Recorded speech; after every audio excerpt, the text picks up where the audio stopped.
ನಮಸ್ಕಾರ. ಮೆಗಾ ಸುದ್ದಿ ವಿಶೇಷ ಕಾರ್ಯಕ್ರಮಕ್ಕೆ ಸ್ವಾಗತ. ನಾನು ಹೇಮಕುಮಾರ್. ರಾಜಕಾರಣದಲ್ಲಿ ಸದ್ದು ಮಾಡ್ತಾ ಇರುವಂತಹ ವಿಚಾರ ಅಂತ ಹೇಳಿದ್ರೆ ಅದು ಪವರ್ ಶೇರಿಂಗ್ ವಿಚಾರ ದೊಡ್ಡ ಮಟ್ಟದಲ್ಲಿ ಸದ್ದು ಮಾಡ್ತಾ ಇದೆ. ಸೊ ಯಾವಾಗ ಈ ಸರ್ಕಾರಕ್ಕೆ 2.5 ವರ್ಷ ಆಯ್ತಲ್ಲ, 2.5 ವರ್ಷ ಆಗ್ತಾ ಇದ್ದಂಗೆ DCM DK ಶಿವಕುಮಾರ್ ಮಾತಿನ ತಕ್ಕಂತೆ ನನಗೆ ಅಧಿಕಾರವನ್ನು ಬಿಟ್ಕೊಡಿ ಅಂತೇಳಿ ಪಟ್ಟಣ ಹಿಡಿತಾರೆ. ಇದು ಅತಿರೇಕಕ್ಕೆ ಹೋದಾಗ ಹೈಕಮಾಂಡ್ ಮಧ್ಯ ಪ್ರವೇಶ ಮಾಡುತ್ತೆ. ಹೈಕಮಾಂಡ್ ನಾಯಕರು ಬಂದು ಬೆಂಗಳೂರಿಗೆ ಬಂದು 2-3 ದಿನ ಇದ್ದು ಎಲ್ಲ ಮಾತುಕತೆ ಆಗಿ ಕೊನೆಗೆ ದೆಹಲಿಯಲ್ಲಿ ಹೋಗಿ ಮತ್ತೆ ಹೈಕಮಾಂಡ್ ಮಧ್ಯ ಪ್ರವೇಶ ಮಾಡಿ ಇಬ್ಬರು ನಾಯಕರು ಕೂತ್ಕೊಂಡು ಒಂದು ನಿರ್ಧಾರಕ್ಕೆ ಬನ್ನಿ, ಇಬ್ಬರು ನಾಯಕರು ಕೂತ್ಕೊಂಡು ಮೀಟಿಂಗ್ ಮಾಡಿ ಅಂತ ಹೇಳಿದಾಗ ಮಹತ್ವದ ಮೀಟಿಂಗ್ ಆಗುತ್ತೆ ಇವತ್ತು. ಬ್ರೇಕ್ಫಾಸ್ಟಿಂಗ್.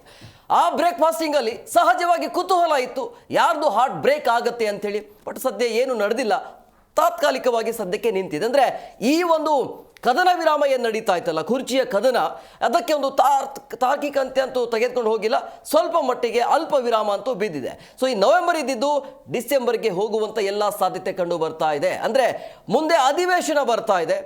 ಬೆಳಗಾವಿಯ ಅಧಿವೇಶನ ಇರೋದ್ರಿಂದಾಗಿ ವಿಪಕ್ಷದವರಿಗೆ ಆಹಾರ ಆಗೋದು ಬೇಡ, ಸದ್ಯಕ್ಕೆ ಇದನ್ನು ಇಲ್ಲಿಗೆ ನಿಲ್ಲಿಸಿ ಅಂತೇಳಿ ಹೈಕಮಾಂಡ್ ಸೂಚನೆಯ ಮೇರೆಗೆ ಇವತ್ತು ಮಹತ್ವದ ಮೀಟಿಂಗ್ ಮಾಡಿದರೆ ಇಬ್ಬರೇ ನಾಯಕರಿದ್ದರು. ಸೊ ಹಂಗಾಗಿ ಬ್ರೇಕ್ಫಾಸ್ಟ್ ಮೀಟಿಂಗಲ್ಲಿ ಏನೆಲ್ಲ ಚರ್ಚೆ ಆಯಿತು ಅನ್ನೋದು ಸಹಜವಾಗಿ ಕುತೂಹಲ ಇರುತ್ತೆ. ಈ ಬೀಸುವ ದೊಣ್ಣೆಯಿಂದ ಇಲ್ಲಿ ಪಾರಾಗಿದ್ದು ಯಾರು ಅನ್ನುವಂಥ ಸಹಜವಾಗಿ ಕುತೂಹಲ ಇದೆ. ಸೊ ಹಂಗಾಗಿ ಬ್ರೇಕ್ಫಾಸ್ಟಲ್ಲಿ ಏನೆಲ್ಲ ಚರ್ಚೆ ಆಯಿತು, ಮುಂದೆ ಏನು, ಈಗ ಒಂದು ಅಧಿವೇಶನ ಇದೆಯಲ್ಲ, ಬೆಳಗಾವಿ ಅಧಿವೇಶನ ಆದ ನಂತರ ಮುಂದೆ ಏನೆಲ್ಲ ಬೆಳವಣಿಗೆ ಆಗುತ್ತೆ ಅಂತ. ನವೆಂಬರ್ ಹೋಯ್ತು, ಈಗ ಡಿಸೆಂಬರ್ ಬಹುಶಃ ಕೊನೆಯ ಹಂತದಲ್ಲಿ ಇದು ಮತ್ತೆ ಕ್ರಾಂತಿ ಶುರುವಾಗುವಂತೆ ಎಲ್ಲ ಲಕ್ಷಣ ಕಾಣ್ತಾ ಇದೆ. ಎಲ್ಲದರ ಬಗ್ಗೆ ಚರ್ಚೆ ಮಾಡ್ತಿದೆ. ಇವತ್ತಿನ ವಿಶೇಷ ಪವರ್ ಸಂಧಾನ ಹಸ್ತಲಾಘವ.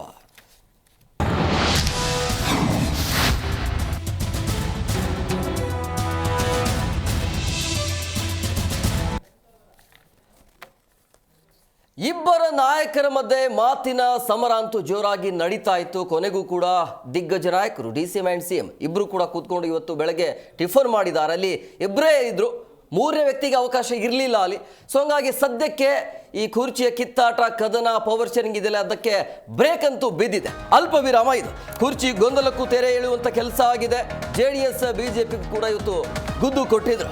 2028ರ ಟಾರ್ಗೆಟ್ ಅಂಥೇಳಿ ಹೈಕಮಾಂಡ್ ಕಡೆ ಬೊಟ್ಟನ್ನು ತೋರಿಸ್ತಾ ಇರುವಂಥದ್ದು. ಒಳಗಡೆ ಕೊತ ಸಹಜವಾಗಿ ಇರುತ್ತೆ, ಹೊರಗಡೆ ಈಗ ಲಕ್ಕ ಅಂತ ಹೊಳಿತಿದ್ದಾರೆ ನಾಯಕರು. ನಮ್ಮಲ್ಲಿ ಯಾವುದೇ ರೀತಿಯ ಗುಂಪಿಲ್ಲ, ಕಾಂಗ್ರೆಸ್ಸೇ ನಮ್ಮನೆ ಅಂತ ಸ್ಟೇಟ್ಮೆಂಟ್ ಅನ್ನು ಕೊಟ್ಟಿದ್ರು ಇಬ್ಬರು ನಾಯಕರು ಹೊರಗಡೆ ಬಂದು. ಅಧಿಕಾರ ಹಂಚಿಕೆಗೆ ಹೈಕಮಾಂಡ್ ಮಾತೆ ಅಂತಿಮ ಆಗುತ್ತೆ. ಪವರ್ ಶೇರಿಂಗ್ ಫೈಟ್ಗೆ CM DCM ವಿರಾಮವನ್ನ ಹಾಕಿದ್ದಾರೆ. CM DK ನಿರ್ಧಾರಕ್ಕೆ ಕಾಂಗ್ರೆಸ್ ಬಹುಪರ ಕೊಟ್ಟಿರುವಂಥದ್ದು. ಸೊ ಹಂಗಾಗಿ ಈಗ ಬೀಸುವ ದೊಣ್ಣೆಯಿಂದ ಪಾರಾಗಿದ್ದು ಯಾರು, ಇಲ್ಲಿ ಗೆಲುವು ಸೋಲು ಅನ್ನೋದಕ್ಕಿಂತ ಯಾರು ಗೆದ್ದರು ಯಾರು ಸೋತರು ಅನ್ನುವಂಥ ಚರ್ಚೆ ಸಹಜವಾಗಿ ಆಗತ್ತೆ.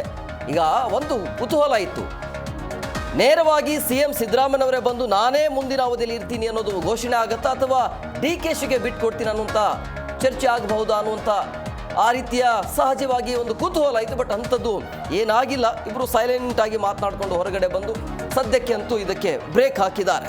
ಸೊ ಹಂಗಾಗಿ CM ಸಿದ್ದರಾಮಯ್ಯ ಯಾವ ರೀತಿಯಾಗಿ ಮುಂದಿನ ದಿನಮಾನಗಳಲ್ಲಿ ಅಧಿವೇಶನ ಆದ ನಂತರ ಯಾವ ರೀತಿಯಾಗಿ ನಿರ್ಧಾರವನ್ನು ತೆಗೆದುಕೊಳ್ತಾರೆ, ಇಬ್ಬರು ಹೇಳ್ತಾ ಇರುವಂಥದ್ದು ಹೈಕಮಾಂಡ್ ಏನು ಹೇಳುತ್ತೆ, ಹೈಕಮಾಂಡ್ಗೆ ನಾವು ಬದ್ಧರಾಗಿದ್ದೇವೆ ಅಂತೇಳಿ ಇಬ್ಬರು ನಾಯಕರು ಹಂಗೆ ಹೇಳ್ತಾ ಇರುವಂಥ. ಕೂತ್ಕೊಳ್ಳುವಾಗ ಜೊತೆಯಲ್ಲಿ ನಗ್ನಗ್ತಾನೆ ಇರ್ತಾರೆ, ಹೊರಗಡೆ ಬಂದಾದ ನಂತರ ಪೋಸ್ಟ್ ವಾರ್ ಶುರುವಾಗುತ್ತೆ, ಮಾತಿನ ಯುದ್ಧ ಮುಂದುವರಿತಾ ಇದೆ. ಸೊ ಏನೆಲ್ಲ ಆಗಬಹುದು ಅನ್ನೋದು. ಇನ್ನು ಬ್ರೇಕ್ಫಾಸ್ಟ್ ಆದ ನಂತರ, ಅಂದರೆ ಮಾತುಕತೆ ಆದ ನಂತರ ಮಾಧ್ಯಮದವರ ಜೊತೆಗೆ ಮಾತನಾಡಿದ್ದಾರೆ ಇಬ್ಬರು ನಾಯಕರು. ಏನು ಹೇಳಿದ್ದಾರೆ ಕೇಳೋಣ ಬನ್ನಿ. ನನಗೆ ಡಿಫ್ರೆನ್ಸಸ್ ಇಲ್ಲ, ಇವತ್ತಿನವರೆಗೂ ಡಿಫ್ರೆನ್ಸಸ್ ಇಲ್ಲ, ಮುಂದೇನೂ ಡಿಫ್ರೆನ್ಸಸ್ ಇರಲ್ಲ. ಒಟ್ಟಿಗೆ ಹೋಗ್ತೀವಿ, ಮಾಡ್ತೀವಿ. ಆಮೇಲೆ ಭಾಳ ಮುಖ್ಯವಾಗಿ ತೀರ್ಮಾನ ಮಾಡಿರ್ತಕ್ಕಂಥದ್ದು, ನಾವಿಬ್ಬರೂ ಹೈಕಮಾಂಡ್ನವ್ರು ಏನು ಹೇಳ್ತಾರೆ ಹಂಗೆ ಕೇಳೋರು. ಹೈಕಮಾಂಡ್ನವರು ಏನು ಹೇಳ್ತಾರೆ ಅದನ್ನು ಕೇಳೋದು. ಹೈಕಮಾಂಡ್ನವರು ಬಹುಶಃ ಈಗ ಅಸೆಂಬ್ಲಿ ಇರೋದ್ರಿಂದ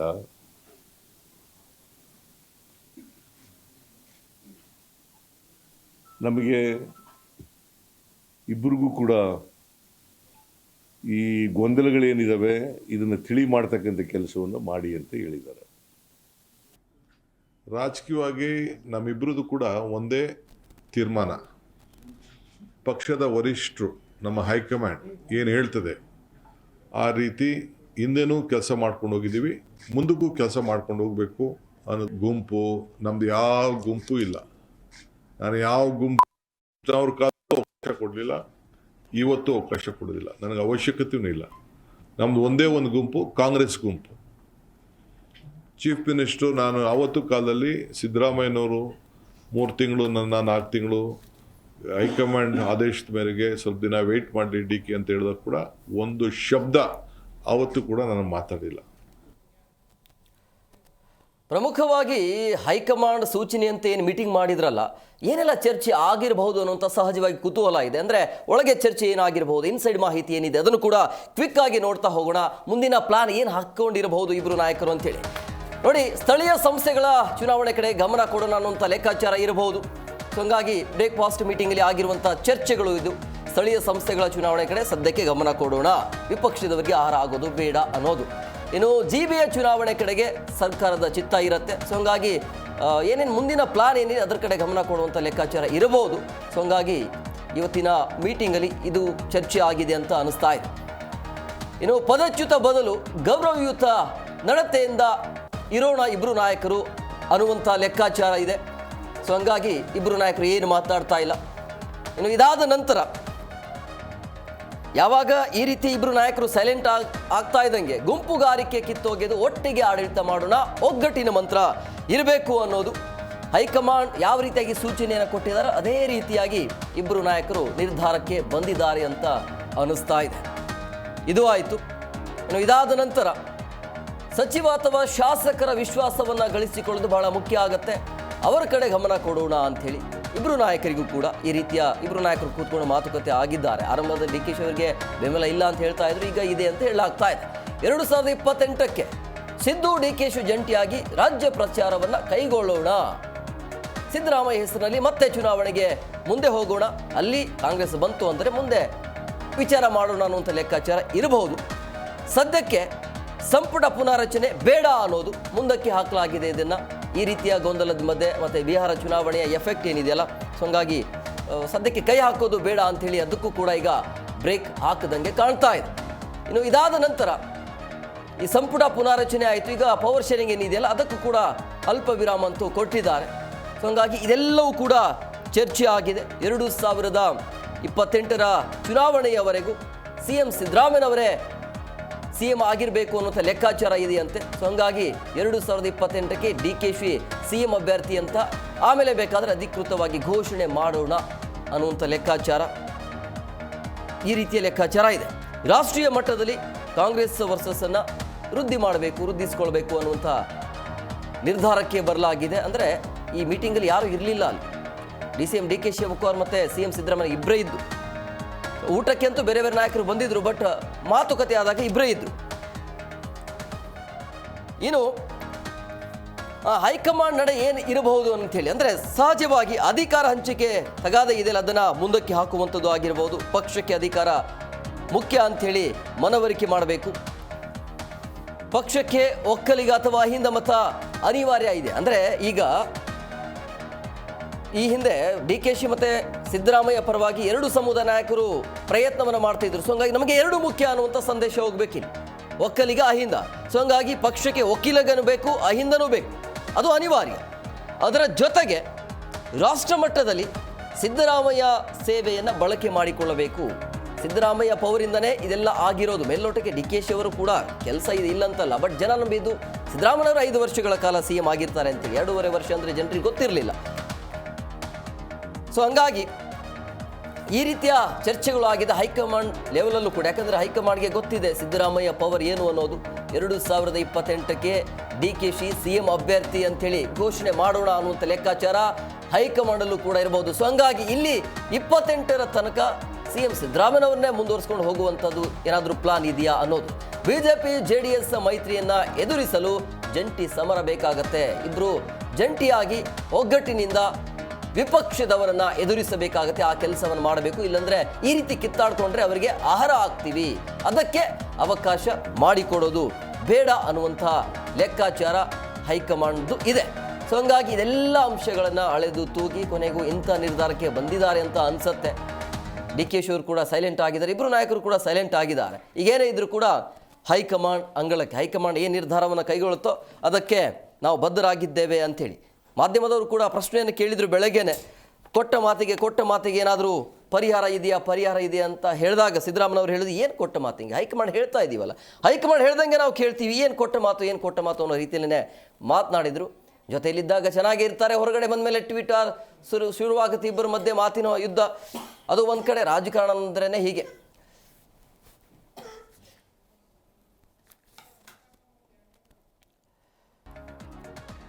ಸೊ ಹಂಗಾಗಿ ಈಗ ಹೈಕಮಾಂಡ್ ಏನು ಮಾಡುತ್ತೆ, ಈಗ ವಿಪಕ್ಷದವರಿಗೊಂದು ಒಳ್ಳೆಯ ಅವಕಾಶ ಇತ್ತು ಅಧಿವೇಶನದಲ್ಲಿ ಒಂದು ಚಾಟಿ ಬೀಸೋದಕ್ಕೆ ವಿಪಕ್ಷದವರಿಗೆ. ಸೊ ಅದರಿಂದ ನಾವು ತಪ್ಪಿಸ್ಕೊಳ್ಬೇಕು ಅಂತೇಳಿ ಈಗ ಕಾಂಗ್ರೆಸ್ ನಿರ್ಧಾರಕ್ಕೆ ಬಂದಿದೆ ಅನ್ನೋ ಥರ ಕಾಣ್ತಾ ಇದೆ.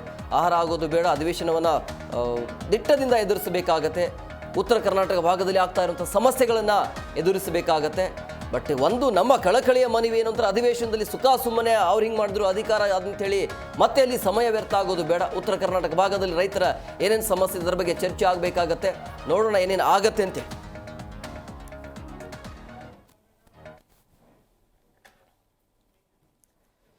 ಈ ಬಗ್ಗೆ ಮಾತನಾಡೋದಕ್ಕೆ ಅತಿಥಿಯವರು ಜಾಯ್ನ್ ಆಗಿದ್ದಾರೆ. ನಾನು ಅವ್ರನ್ನ ಕಾರ್ಯಕ್ರಮಕ್ಕೆ ವೆಲ್ಕಮ್ ಮಾಡ್ತೀನಿ. ಮೊದಲನೇದಾಗಿ ರಾಜಕೀಯ ಚಿಂತಕರಾಗಿರುವಂಥ ಶಶಿಕಾಂತ್ ಯಡಹಳ್ಳಿ ಅವರು ಸರ್, ಕಾರ್ಯಕ್ರಮಕ್ಕೆ ಆತ್ಮೀಯವಾದಂಥ ಸ್ವಾಗತ.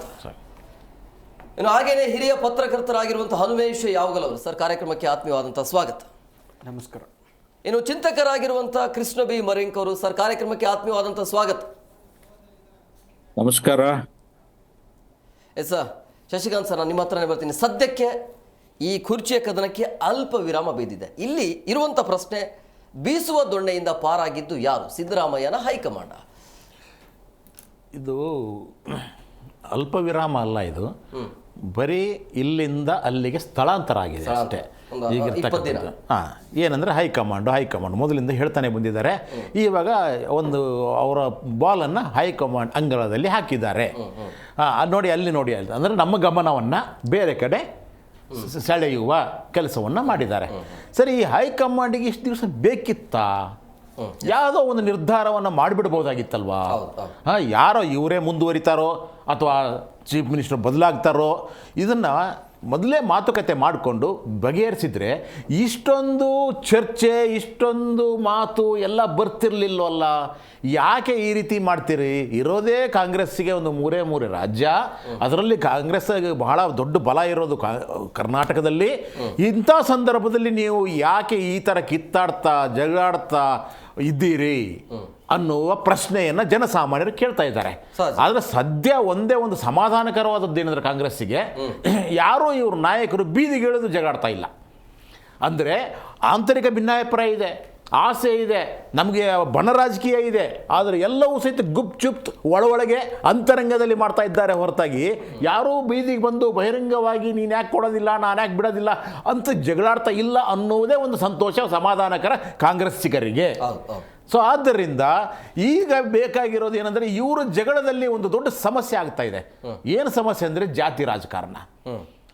ಯಾಕಂದರೆ ಜಾತಿಗಳು ಒಡೆದು ಹೋಗ್ತಾ ಇದ್ದಾವೆ.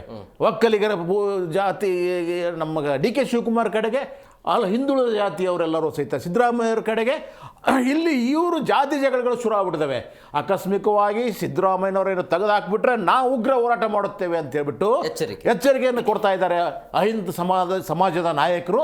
ಅದೇ ರೀತಿಯಾಗಿ ಒಕ್ಕಲಿಗ ಸಮಾಜದ ನಾಯಕರು ಸಹಿತ ಆಕಸ್ಮಿಕವಾಗಿ ನೀವು ಮಾತು ಕೊಟ್ಟಂಗೆ ನಡೆದೇ ಇದರ ಮಧ್ಯದಲ್ಲಿ ನಮ್ಮ ಗುರುಗಳು, ನಮ್ಮ ಜಗದ್ಗುರುಗಳು ಎಲ್ಲರೂ ಸೇರಿಬಿಟ್ಟು ಬಂದು ಎಂಟ್ರಿ ಮಾಡಿಬಿಟ್ಟು, ಈ ಗುರುಗಳು ಜಗತ್ತಿಗೆ ಗುರುಗಳು, ಎಲ್ಲರಿಗೂ ಗುರುಗಳು, ಅಥವಾ ಒಂದು ಸೀಮಿತ ಜಾತಿಗೆ ಒಬ್ಬ ನಾಯಕನಿಗೆ ಗುರುಗಳು ಅನ್ನೋದು ಇವತ್ತರೆಗೂ ನಮಗೆ ಯಾರಿಗೂ ಗೊತ್ತಿಲ್ಲದಂಥದ್ದು. ಆದ್ದರಿಂದ ಮೊದಲನೇದಾಗಿ ರಾಜಕೀಯಕ್ಕೆ ಯಾವುದೇ ಸ್ವಾಮೀಜಿಗಳು ಮಠಾಧೀಶರು ಎಂಟ್ರಿ ಆಗಬಾರದು. ಯಾಕೆಂದರೆ ನಿಮ್ಮ ಮಠಗಳಿಗೆ, ನಿಮ್ಮ ದೇವಸ್ಥಾನಗಳಿಗೆ ಎಲ್ಲ ಜಾತಿ ಜನಾಂಗದ ಜನರು ಬರುತ್ತಾರೆ, ಕಾಣಿಕೆಯನ್ನು ಹಾಕುತ್ತಾರೆ, ಭಕ್ತಿಯಿಂದ ನಡೆದುಕೊಳ್ಳುತ್ತಾರೆ. ಇಂಥ ಸಂದರ್ಭದಲ್ಲಿ ನೀವು ಒಂದು ಜಾತಿಗೆ ನೀವು ಏನಾದರೂ ಬೆಂಬಲ ಕೊಟ್ಟರೆ, ಒಂದು ಜಾತಿಯ ನಾಯಕತ್ವಕ್ಕೆ ನೀವು ಬೆಂಬಲ ಕೊಟ್ಟರೆ ಬೇರೆ ಜಾತಿಯವರೆಲ್ಲರೂ ಸಹಿತ ಬೇಸರವನ್ನು ವ್ಯಕ್ತಪಡಿಸ್ತಾರೆ. ಆದ್ದರಿಂದ ಸ್ವಾಮೀಜಿಯವರಿಗೆ ನಿಮಗೆ ಆದಂಥ ಹೊಣೆಗಾರಿಕೆ ಇದೆ, ಸಮಾಜ ನಿಮಗೊಂದು ಗೌರವದ ಹುದ್ದೆಯನ್ನು ಕೊಟ್ಟಿದೆ, ಅದನ್ನು ಕಾಪಾಡ್ಕೋಬೇಕಾಗಿದೆ. ಆದ್ದರಿಂದ ನೀವು ರಾಜಕೀಯಕ್ಕೆ ಎಂಟ್ರಿನೂ ಆಗಬೇಡಿ, ಯಾರಿಗೂ ಬೆಂಬಲನೂ ಕೊಡಬೇಡಿ. ಯಾರೋ ಒಬ್ಬರು ಚೀಫ್ ಮಿನಿಸ್ಟರ್ ಆಗಬೇಕು ಅನ್ನೋದು ಅಲ್ಲಿರ್ತಕ್ಕಂಥ ಆ ಒಂದು ಪಕ್ಷದ ಬೆಂಬಲಿಗ ಶಾಸಕರು ನಿರ್ಧರಿಸ್ತಾರೆ, ಅವ್ರದ್ದೇ ಆದಂಥ ಹೈಕಮಾಂಡ್ ಅವ್ರು ನಿರ್ಧರಿಸುತ್ತೆ, ಯಾರೋ ಒಬ್ಬರು ಚೀಫ್ ಮಿನಿಸ್ಟರ್ ಆಗ್ತಾರೆ. ಯಾಕೆ ಸ್ವಾಮಿ ಸಿದ್ದರಾಮಯ್ಯ ಅವ್ರ ಬದಲಾಗಿ DKC ಅವರು ಬಂದ್ರೆ ಏನು ಜಗತ್ ಪ್ರಳಯ ಆಗುತ್ತಾ? ಇಲ್ಲ. ಇದ್ದಕ್ಕಿದ್ದಂಗೆ ಅಭಿವೃದ್ಧಿ ಆಗುತ್ತಾ? ಇಲ್ಲ. ಅದರ ಪಾಡಿಗೆ ಅದು ಆಗ್ತಾ ಇರುತ್ತೆ. ಆದ್ದರಿಂದ CM ಪಟ್ಟ ಅನ್ನೋದಿದೆಯಲ್ವಾ, ಅದು ವಿವಾದಕ್ಕೆ ಕಾರಣ ಆಗಬಾರದು. ಹಿಂದೆ ಸಹಿತ BJP ಇದ್ದಾಗ 3 ಸರ್ತಿ ಮಂತ್ರಿಗಳು ಚೀಫ್ ಮಿನಿಸ್ಟರ್ಗಳು ಬದಲಾಗಿದ್ದಾರೆ. ಅದು ಹಾದಿ ಬೀದಿ ಜಗಳ ಮಾಡ್ಕೊಂಡು ಬದಲಾಗಿದ್ದಾರೆ. ಕಣ್ಣೀರು ಹಾಕಿಕೊಂಡು ಅಧಿಕಾರವನ್ನು ತ್ಯಾಗ ಮಾಡಿದವರು ಇದ್ದಾರೆ. ಇಂಥ ಸಂದರ್ಭದಲ್ಲಿ ಯಾವುದೇ ಕಾರಣಕ್ಕೂ ಸಹಿತ ಬೀದಿ ಜಗಳ ಆಗ್ತಾ ಇಲ್ಲ, ಆಗಕೂಡ್ದು. ಇವಾಗ ತಗೊಂಡು ಹೋಗಬೇಡಿ ಅಂತ ಹೇಳ್ತಾ ಇದ್ದಾರೆ. ಹೋಗಕೂಡ್ದು. ಎಸ್ ಅನ್ವೇಷ್ ಸರ್, ಈಗ ಬ್ರೇಕ್ಫಾಸ್ಟಲ್ಲಿ ಏನೆಲ್ಲ ಚರ್ಚೆ ಆಗಿರ್ಬೋದು ಅಂತೇಳಿ, ಯಾಕಂದರೆ ಇಬ್ಬರೇ ನಾಯಕರಿದ್ದರು, ಮೂರನೇ ವ್ಯಕ್ತಿಗೆ ಅವಕಾಶ ಇರಲಿಲ್ಲ. ಇನ್ಸೈಡ್ ಮಾಹಿತಿ ಏನಿರ್ಬೋದು, ಇಬ್ಬರು ನಾಯಕರು ಏನು ಕೂತ್ಕೊಂಡು ಮಾತನಾಡಿರ್ಬೋದು ಮೀಟಿಂಗಲ್ಲಿ? ನೋಡಿ, ಬಹುಶಃ ಕಾಂಗ್ರೆಸ್ಸಿನ ಪರಿಸ್ಥಿತಿ ನಮ್ಮ ಶಶಿಕಾಂತ್ ಅವ್ರು ಹೇಳ್ದಂಗೆ ಇಡೀ ದೇಶದಲ್ಲಿ ಕಾಂಗ್ರೆಸ್ಸಿನ ಪರಿಸ್ಥಿತಿ ಭಾಳ ಶೋಚನೀಯವಾಗಿದೆ. ಇರೋದು 3 ರಾಜ್ಯಗಳು, ಅದರಲ್ಲಿ ಸ್ವಲ್ಪ ಕರ್ನಾಟಕನೇ ಅವರು ಉಸಿರಾಡ್ತಾ ಇರುವಂಥದ್ದು. ಮುಂದಿನ ಚುನಾವಣೆಗಳು ಮತ್ತು ಮುಂದಿನ ಸ್ಥಳೀಯ ಸಂಸ್ಥೆ ಚುನಾವಣೆಗಳು ಈ ಥರದ್ದೆಲ್ಲ ಗಮನದಲ್ಲಿಟ್ಕೊಂಡು ಹೈಕಮಾಂಡ್ಗೂ ಕೂಡ ಇದು ಭಾಳ ಒಂದು ರೀತಿಯ ಗಂಭೀರವಾದಂಥ ವಿಷಯ. ಇರೋ ಒಂದು ಕರ್ನಾಟಕದಲ್ಲಿ ಈ ಥರ ಆಗ್ತಾ ಇದೆಯಲ್ಲ, ಇಬ್ಬರು ದೊಡ್ಡ ನಾಯಕರು ಕರ್ನಾಟಕದ ಮಟ್ಟಿಗೆ ಅವರೇ ಟಾಪ್ ಲೀಡರ್ಸು ಕಾಂಗ್ರೆಸ್ಸಲ್ಲಿ, ಇಬ್ಬರು ನಾಯಕರಲ್ಲಿ ಈ ರೀತಿ ಕಿತ್ತಾಟ ಸಂತೆಯಲ್ಲಿ ಹೊಡೆದಾಡಿಕೊಂಡು ಆಮೇಲೆ ಈಗ ಬಂದು ಸಂಧಿಯಲ್ಲಿ ಸಂಧಾನ ಮಾಡ್ತಾ ಇದ್ದಾರೆ. ಇದು ಎಲ್ಲ ಒಂದು ಕಡೆ ಕಾಂಗ್ರೆಸ್ಸಿಗೆ ಬಹಳ ರಾಷ್ಟ್ರ ಮಟ್ಟದಲ್ಲಿ ಮುಜುಗರ ತರುವಂಥ ವಿಷಯ.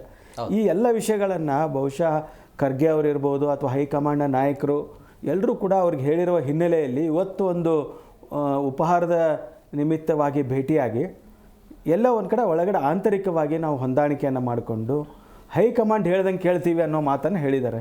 ಇದು ಹೈಕಮಾಂಡ್ ಹೇಳ್ದಂಗೆ ಕೇಳ್ತೀವಿ ಅನ್ನೋದಿದೆಯಲ್ಲ, ಇದು ಇನ್ನೂ ದೊಡ್ಡ ಗೊಂದಲಕ್ಕೆ ಕಾರಣ ಆಗುತ್ತೆ. ಯಾಕೆಂದರೆ ಕಾಂಗ್ರೆಸ್ನಲ್ಲಿ ಹೈಕಮಾಂಡ್ಗೆ ಇವರಿಬ್ಬರೇ ಹೋಗ್ಬೇಕಂತಿಲ್ಲ. ನಾಳೆಯಿಂದ ಶುರುವಾಗುತ್ತೆ. DK ಶಿವಕುಮಾರ್ ಕಡೆಯವ್ರು ಹೋಗಿ ಅಲ್ಲಿ ಹೇಳ್ತಾರೆ, ಸರ್ DK ಶಿವಕುಮಾರ್ ಅವ್ರು ಕೊಡದೇ ಇದ್ದರೆ ಭಾಳ ಕಷ್ಟ ಆಗಿಬಿಡುತ್ತೆ ಅಂತ ಹೇಳ್ತಾರೆ. ಸಿದ್ದರಾಮಯ್ಯನ ಕಡೆಯವರು ನಮ್ಮ ಕಡೆ ಇಷ್ಟು MLAಗಳಿದ್ದಾರೆ, ಹೈಕಮಾಂಡ್ ಮೇಲೆ ಒತ್ತಡ ಜಾಸ್ತಿ ಆಗುತ್ತೆ.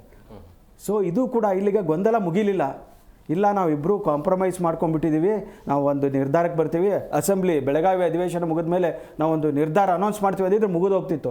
ಹೈಕಮಾಂಡ್ ಹೆಸರು ಹೇಳಿದ್ರಿಂದ ದೆಹಲಿಗೆ ಹೋಗುವಂಥವ್ರ ಸಂಖ್ಯೆ, ಹೈಕಮಾಂಡ್ ಮೇಲೆ ಪ್ರೆಷರ್ ಕ್ರಿಯೇಟ್ ಮಾಡುವಂಥದ್ದು, ಲಾಬಿ ಮಾಡುವಂಥದ್ದಕ್ಕೆ ಇದು ಇನ್ನಷ್ಟು ಇದಾರಲ್ಲ DK ಸುರೇಶ್ ಇದ್ದಾರೆ, ತುಂಬ ಜನ ಇದ್ದಾರೆ. ಈಗಾಗಲೇ ಹೋಗಿ ಬಂದಿದ್ದಾರೆ ತುಂಬ ಜನ. ಮತ್ತೆ ಅವರಿಗೆ ಮಂತ್ರಿ ಸ್ಥಾನಗಳು ಇದೆಲ್ಲ ಶುರುವಾಗುತ್ತೆ. ಇದು ಇನ್ನೊಂದು ರೀತಿಯ ಗೊಂದಲಕ್ಕೆ ಕಾರಣ ಆಗುತ್ತೆ. ನೋಡಿ, ಕಾಂಗ್ರೆಸ್ಸಿನ ಇವತ್ತಿನ ಒಂದು ಪರಿಸ್ಥಿತಿನಲ್ಲಿ ಇಬ್ಬರು ಸ್ಟಾಲ್ವರ್ಡ್ಸ್ ಕರ್ನಾಟಕದ ಮಟ್ಟಿಗೆ ಸಿದ್ದರಾಮಯ್ಯನವರು ಭಾಳ ರಾಜಕೀಯ ಅನುಭವ ಇರುವಂಥವರು, ಅವರು ಸೋಷಿಯಲ್ ಇಂಜಿನಿಯರಿಂಗ್ ಈ ಜಾತಿ ಸಮೀಕರಣ ಮಾಡೋದರಲ್ಲಿ ಇಡೀ ದೇಶದಲ್ಲೇ ಒಬ್ಬ ಒಳ್ಳೆ ಮುತ್ಸದ್ದಿ ರಾಜಕಾರಣಿ ಅಂತ ತೋರಿಸ್ಕೊಟ್ಟವರು. DK ಶಿವಕುಮಾರು ಪಕ್ಷನಿಷ್ಠೆ, ಸಂಘಟನೆ, ಹೋರಾಟ ಅಂತ ಬಂದರೆ ಈಸ್ ಅಬ್ಸಲ್ಯೂಟ್ ಗ್ರೇಟ್ ಲೀಡರ್ ಅಂತಲೇ ನಾವು ಹೇಳಬೇಕು. ಸೊ ಇಂಥವರು ಇಡೀ ದೇಶಕ್ಕೆ ಕಾಂಗ್ರೆಸ್ಸಿನ ಇನ್ನಷ್ಟು ಶಕ್ತಿ ತುಂಬೋದಕ್ಕೆ ಕಾರಣ ಆಗಬೇಕಾಗಿತ್ತು. ಈಗ ಇವರೇ ಹಾದಿ ಬೀದಿಯಲ್ಲಿ ಜಗಾಡ್ಕೊಂಡು ಈಗ ಬಂದು ಮಾಧ್ಯಮದವರೇ ಸೃಷ್ಟಿ ಇದು ಏನಿಲ್ಲ ಅಂತ ಹೇಳಿದರೆ ಯಾರಾದರೂ ನಂಬಕ್ಕೆ ಸಾಧ್ಯನಾ? ನೋಡಿ, ಆಗಿರುವಂಥ ಡ್ಯಾಮೇಜ್ ಇದೆಯಲ್ಲ ಕಾಂಗ್ರೆಸ್ಗೆ ರಾಷ್ಟ್ರ ಮಟ್ಟದಲ್ಲಿ, ರಾಜ್ಯ ಮಟ್ಟದಲ್ಲಿ ಭಾಳ ದೊಡ್ಡದಿದು. ಬಹುಶಃ ನಮ್ಮ ಶಶಿಕಾಂತ್ ಅವರು ಸರಿಯಾಗಿ ಹೇಳಿದರು, ಇದನ್ನು ಮೊದಲೇ ಹೈಕಮಾಂಡ್ ಮಾಡಿ ನಿಮ್ದು 2 ವರ್ಷ ಮುಗಿತಾ ಇದ್ದಂಗೆ ಇದನ್ನು ಒಳಗಡೆನೆ ಇಂಟರ್ನಲ್ ಆಗಿ ಹೊಂದಾಣಿಕೆ ಮಾಡ್ಕೊಳ್ಳಿ, ಅನೌನ್ಸ್ ಮಾಡಿ. ಆವಾಗ ಪಕ್ಷದ ಆಗಿರುವಂಥ ಈಗೇನು ಡ್ಯಾಮೇಜ್ ಇದೆಯಲ್ಲ, ಪಕ್ಷದ ವರ್ಚಸ್ಸಿಗೆ ಬಂದಿರುವಂಥ ಒಂದು ಹಿನ್ನಡೆ ಇದೆಯಲ್ಲ, ಅದು ಕೂಡ ಇದಾಗ್ತಾ ಇತ್ತು. ಈಗ ಇವ್ರು ಲೀಡರ್ಸು ನಾಳೆ ಇವರು ನಾವು ಗ್ರೇಟರ್ ಬೆಂಗಳೂರು ಎಲೆಕ್ಷನ್ಗೆ ಹೋಗ್ತೀವಿ, ಗ್ರಾಮ ಪಂಚಾಯತಿ, ಜಿಲ್ಲಾ ಪಂಚಾಯತಿ ಎಲೆಕ್ಷನ್ ಅಂತಾರಲ್ಲ, ಇವರು ಹಿಂಬಾಲಕರು ಅಲ್ಲೇ ಹೊಡೆದಾಡೋಕ್ಕೆ ಶುರು ಮಾಡ್ತಾರೆ. ಅದು ಒಂದು ಮಾತಿದೆ, ಅದನ್ನು ನಾವು ಈ ಮಾಧ್ಯಮದಲ್ಲಿ ಹೇಳಬಾರ್ದು. ಲೀಡರ್ ಆದವ್ರು ಹೆಂಗಿರ್ಬೇಕಂತ, ಅವರು ಅವ್ರು ಸರಿಯಾಗಿದ್ದರೆ ಅವ್ರ ಫಾಲೋವರ್ಸ್ ಸರಿ ಇರ್ತಾರೆ. ಈ ಇಬ್ಬರು ಲೀಡರ್ಸು ಒಂದು ಆದರ್ಶವಾದಂಥ ನಡವಳಿಕೆಯನ್ನು ತೋರಿಸಿದ್ರೆ ಅವ್ರ ಫಾಲೋವರ್ಸು ಅಲ್ಲಿ ಹೊಂದಾಣಿಕೆಯಿಂದ ಕೆಲಸ ಮಾಡ್ತಾರೆ. ಇವರು ಈಗ ನಾವು ಸೋಷಿಯಲ್ ಮೀಡಿಯಾದಲ್ಲಿ ನೋಡ್ತಾ ಇದ್ದೀವಿ, ರೀಲ್ಸ್ ಎಲ್ಲ ಮಾಡಿ ಆಗ್ತಿದ್ದಾರೆ, ಡಿ ಕೆ ಶಿವಕುಮಾರ್ ಬಗ್ಗೆ ಮಾತಾಡ್ತಾರೆ, ಸಿದ್ದರಾಮಯ್ಯನವ್ರ ಪರವಾಗಿ ಮಾಡ್ತಾರೆ. ಇದು ಎಲ್ಲಿ ಹೋಗುತ್ತೆ? ಪಕ್ಷದ ಕಾರ್ಯಕರ್ತರಲ್ಲಿ ಗೊಂದಲ ಸೃಷ್ಟಿ ಆಗುತ್ತೆ, ಪಕ್ಷದಲ್ಲಿ ವಿಭಜನೆ ಶುರುವಾಗುತ್ತೆ, ಪಕ್ಷದಲ್ಲೇ ಗುಂಪುಗಾರಿಕೆ ಕಾರಣ ಆಗುತ್ತೆ. ಮರಿಯಂಕ ಸರ್, ಈಗ ಅಂದರೆ ಸ್ಥಳೀಯ ಚುನಾವಣೆಯನ್ನ ಗಮನದಲ್ಲಿ ಇಟ್ಕೊಂಡು ಸದ್ಯಕ್ಕೆ ಇದಕ್ಕೆ ಈ ರೀತಿ ಕಿತ್ತಾಡ್ಕೊಂಡಿದ್ರೆ ಸರಿಯಲ್ಲ, ವಿಪಕ್ಷದವರಿಗೆ ಆಹಾರ ಆಗೋದು ಬೇಡ ಅನ್ನುವಂಥ ನಿರ್ಧಾರನ ಹೇಗೆ ಅಂತ? 100% ಅದು ಒಂದು ಕಾರಣ. GB ಎಲೆಕ್ಷನ್ಸ್ ಪ್ಲಾನ್ ಮಾಡ್ತಾ ಇದ್ದಾರೆ ಫೆಬ್ರವರಿ ಎಂಡಲ್ಲಿ.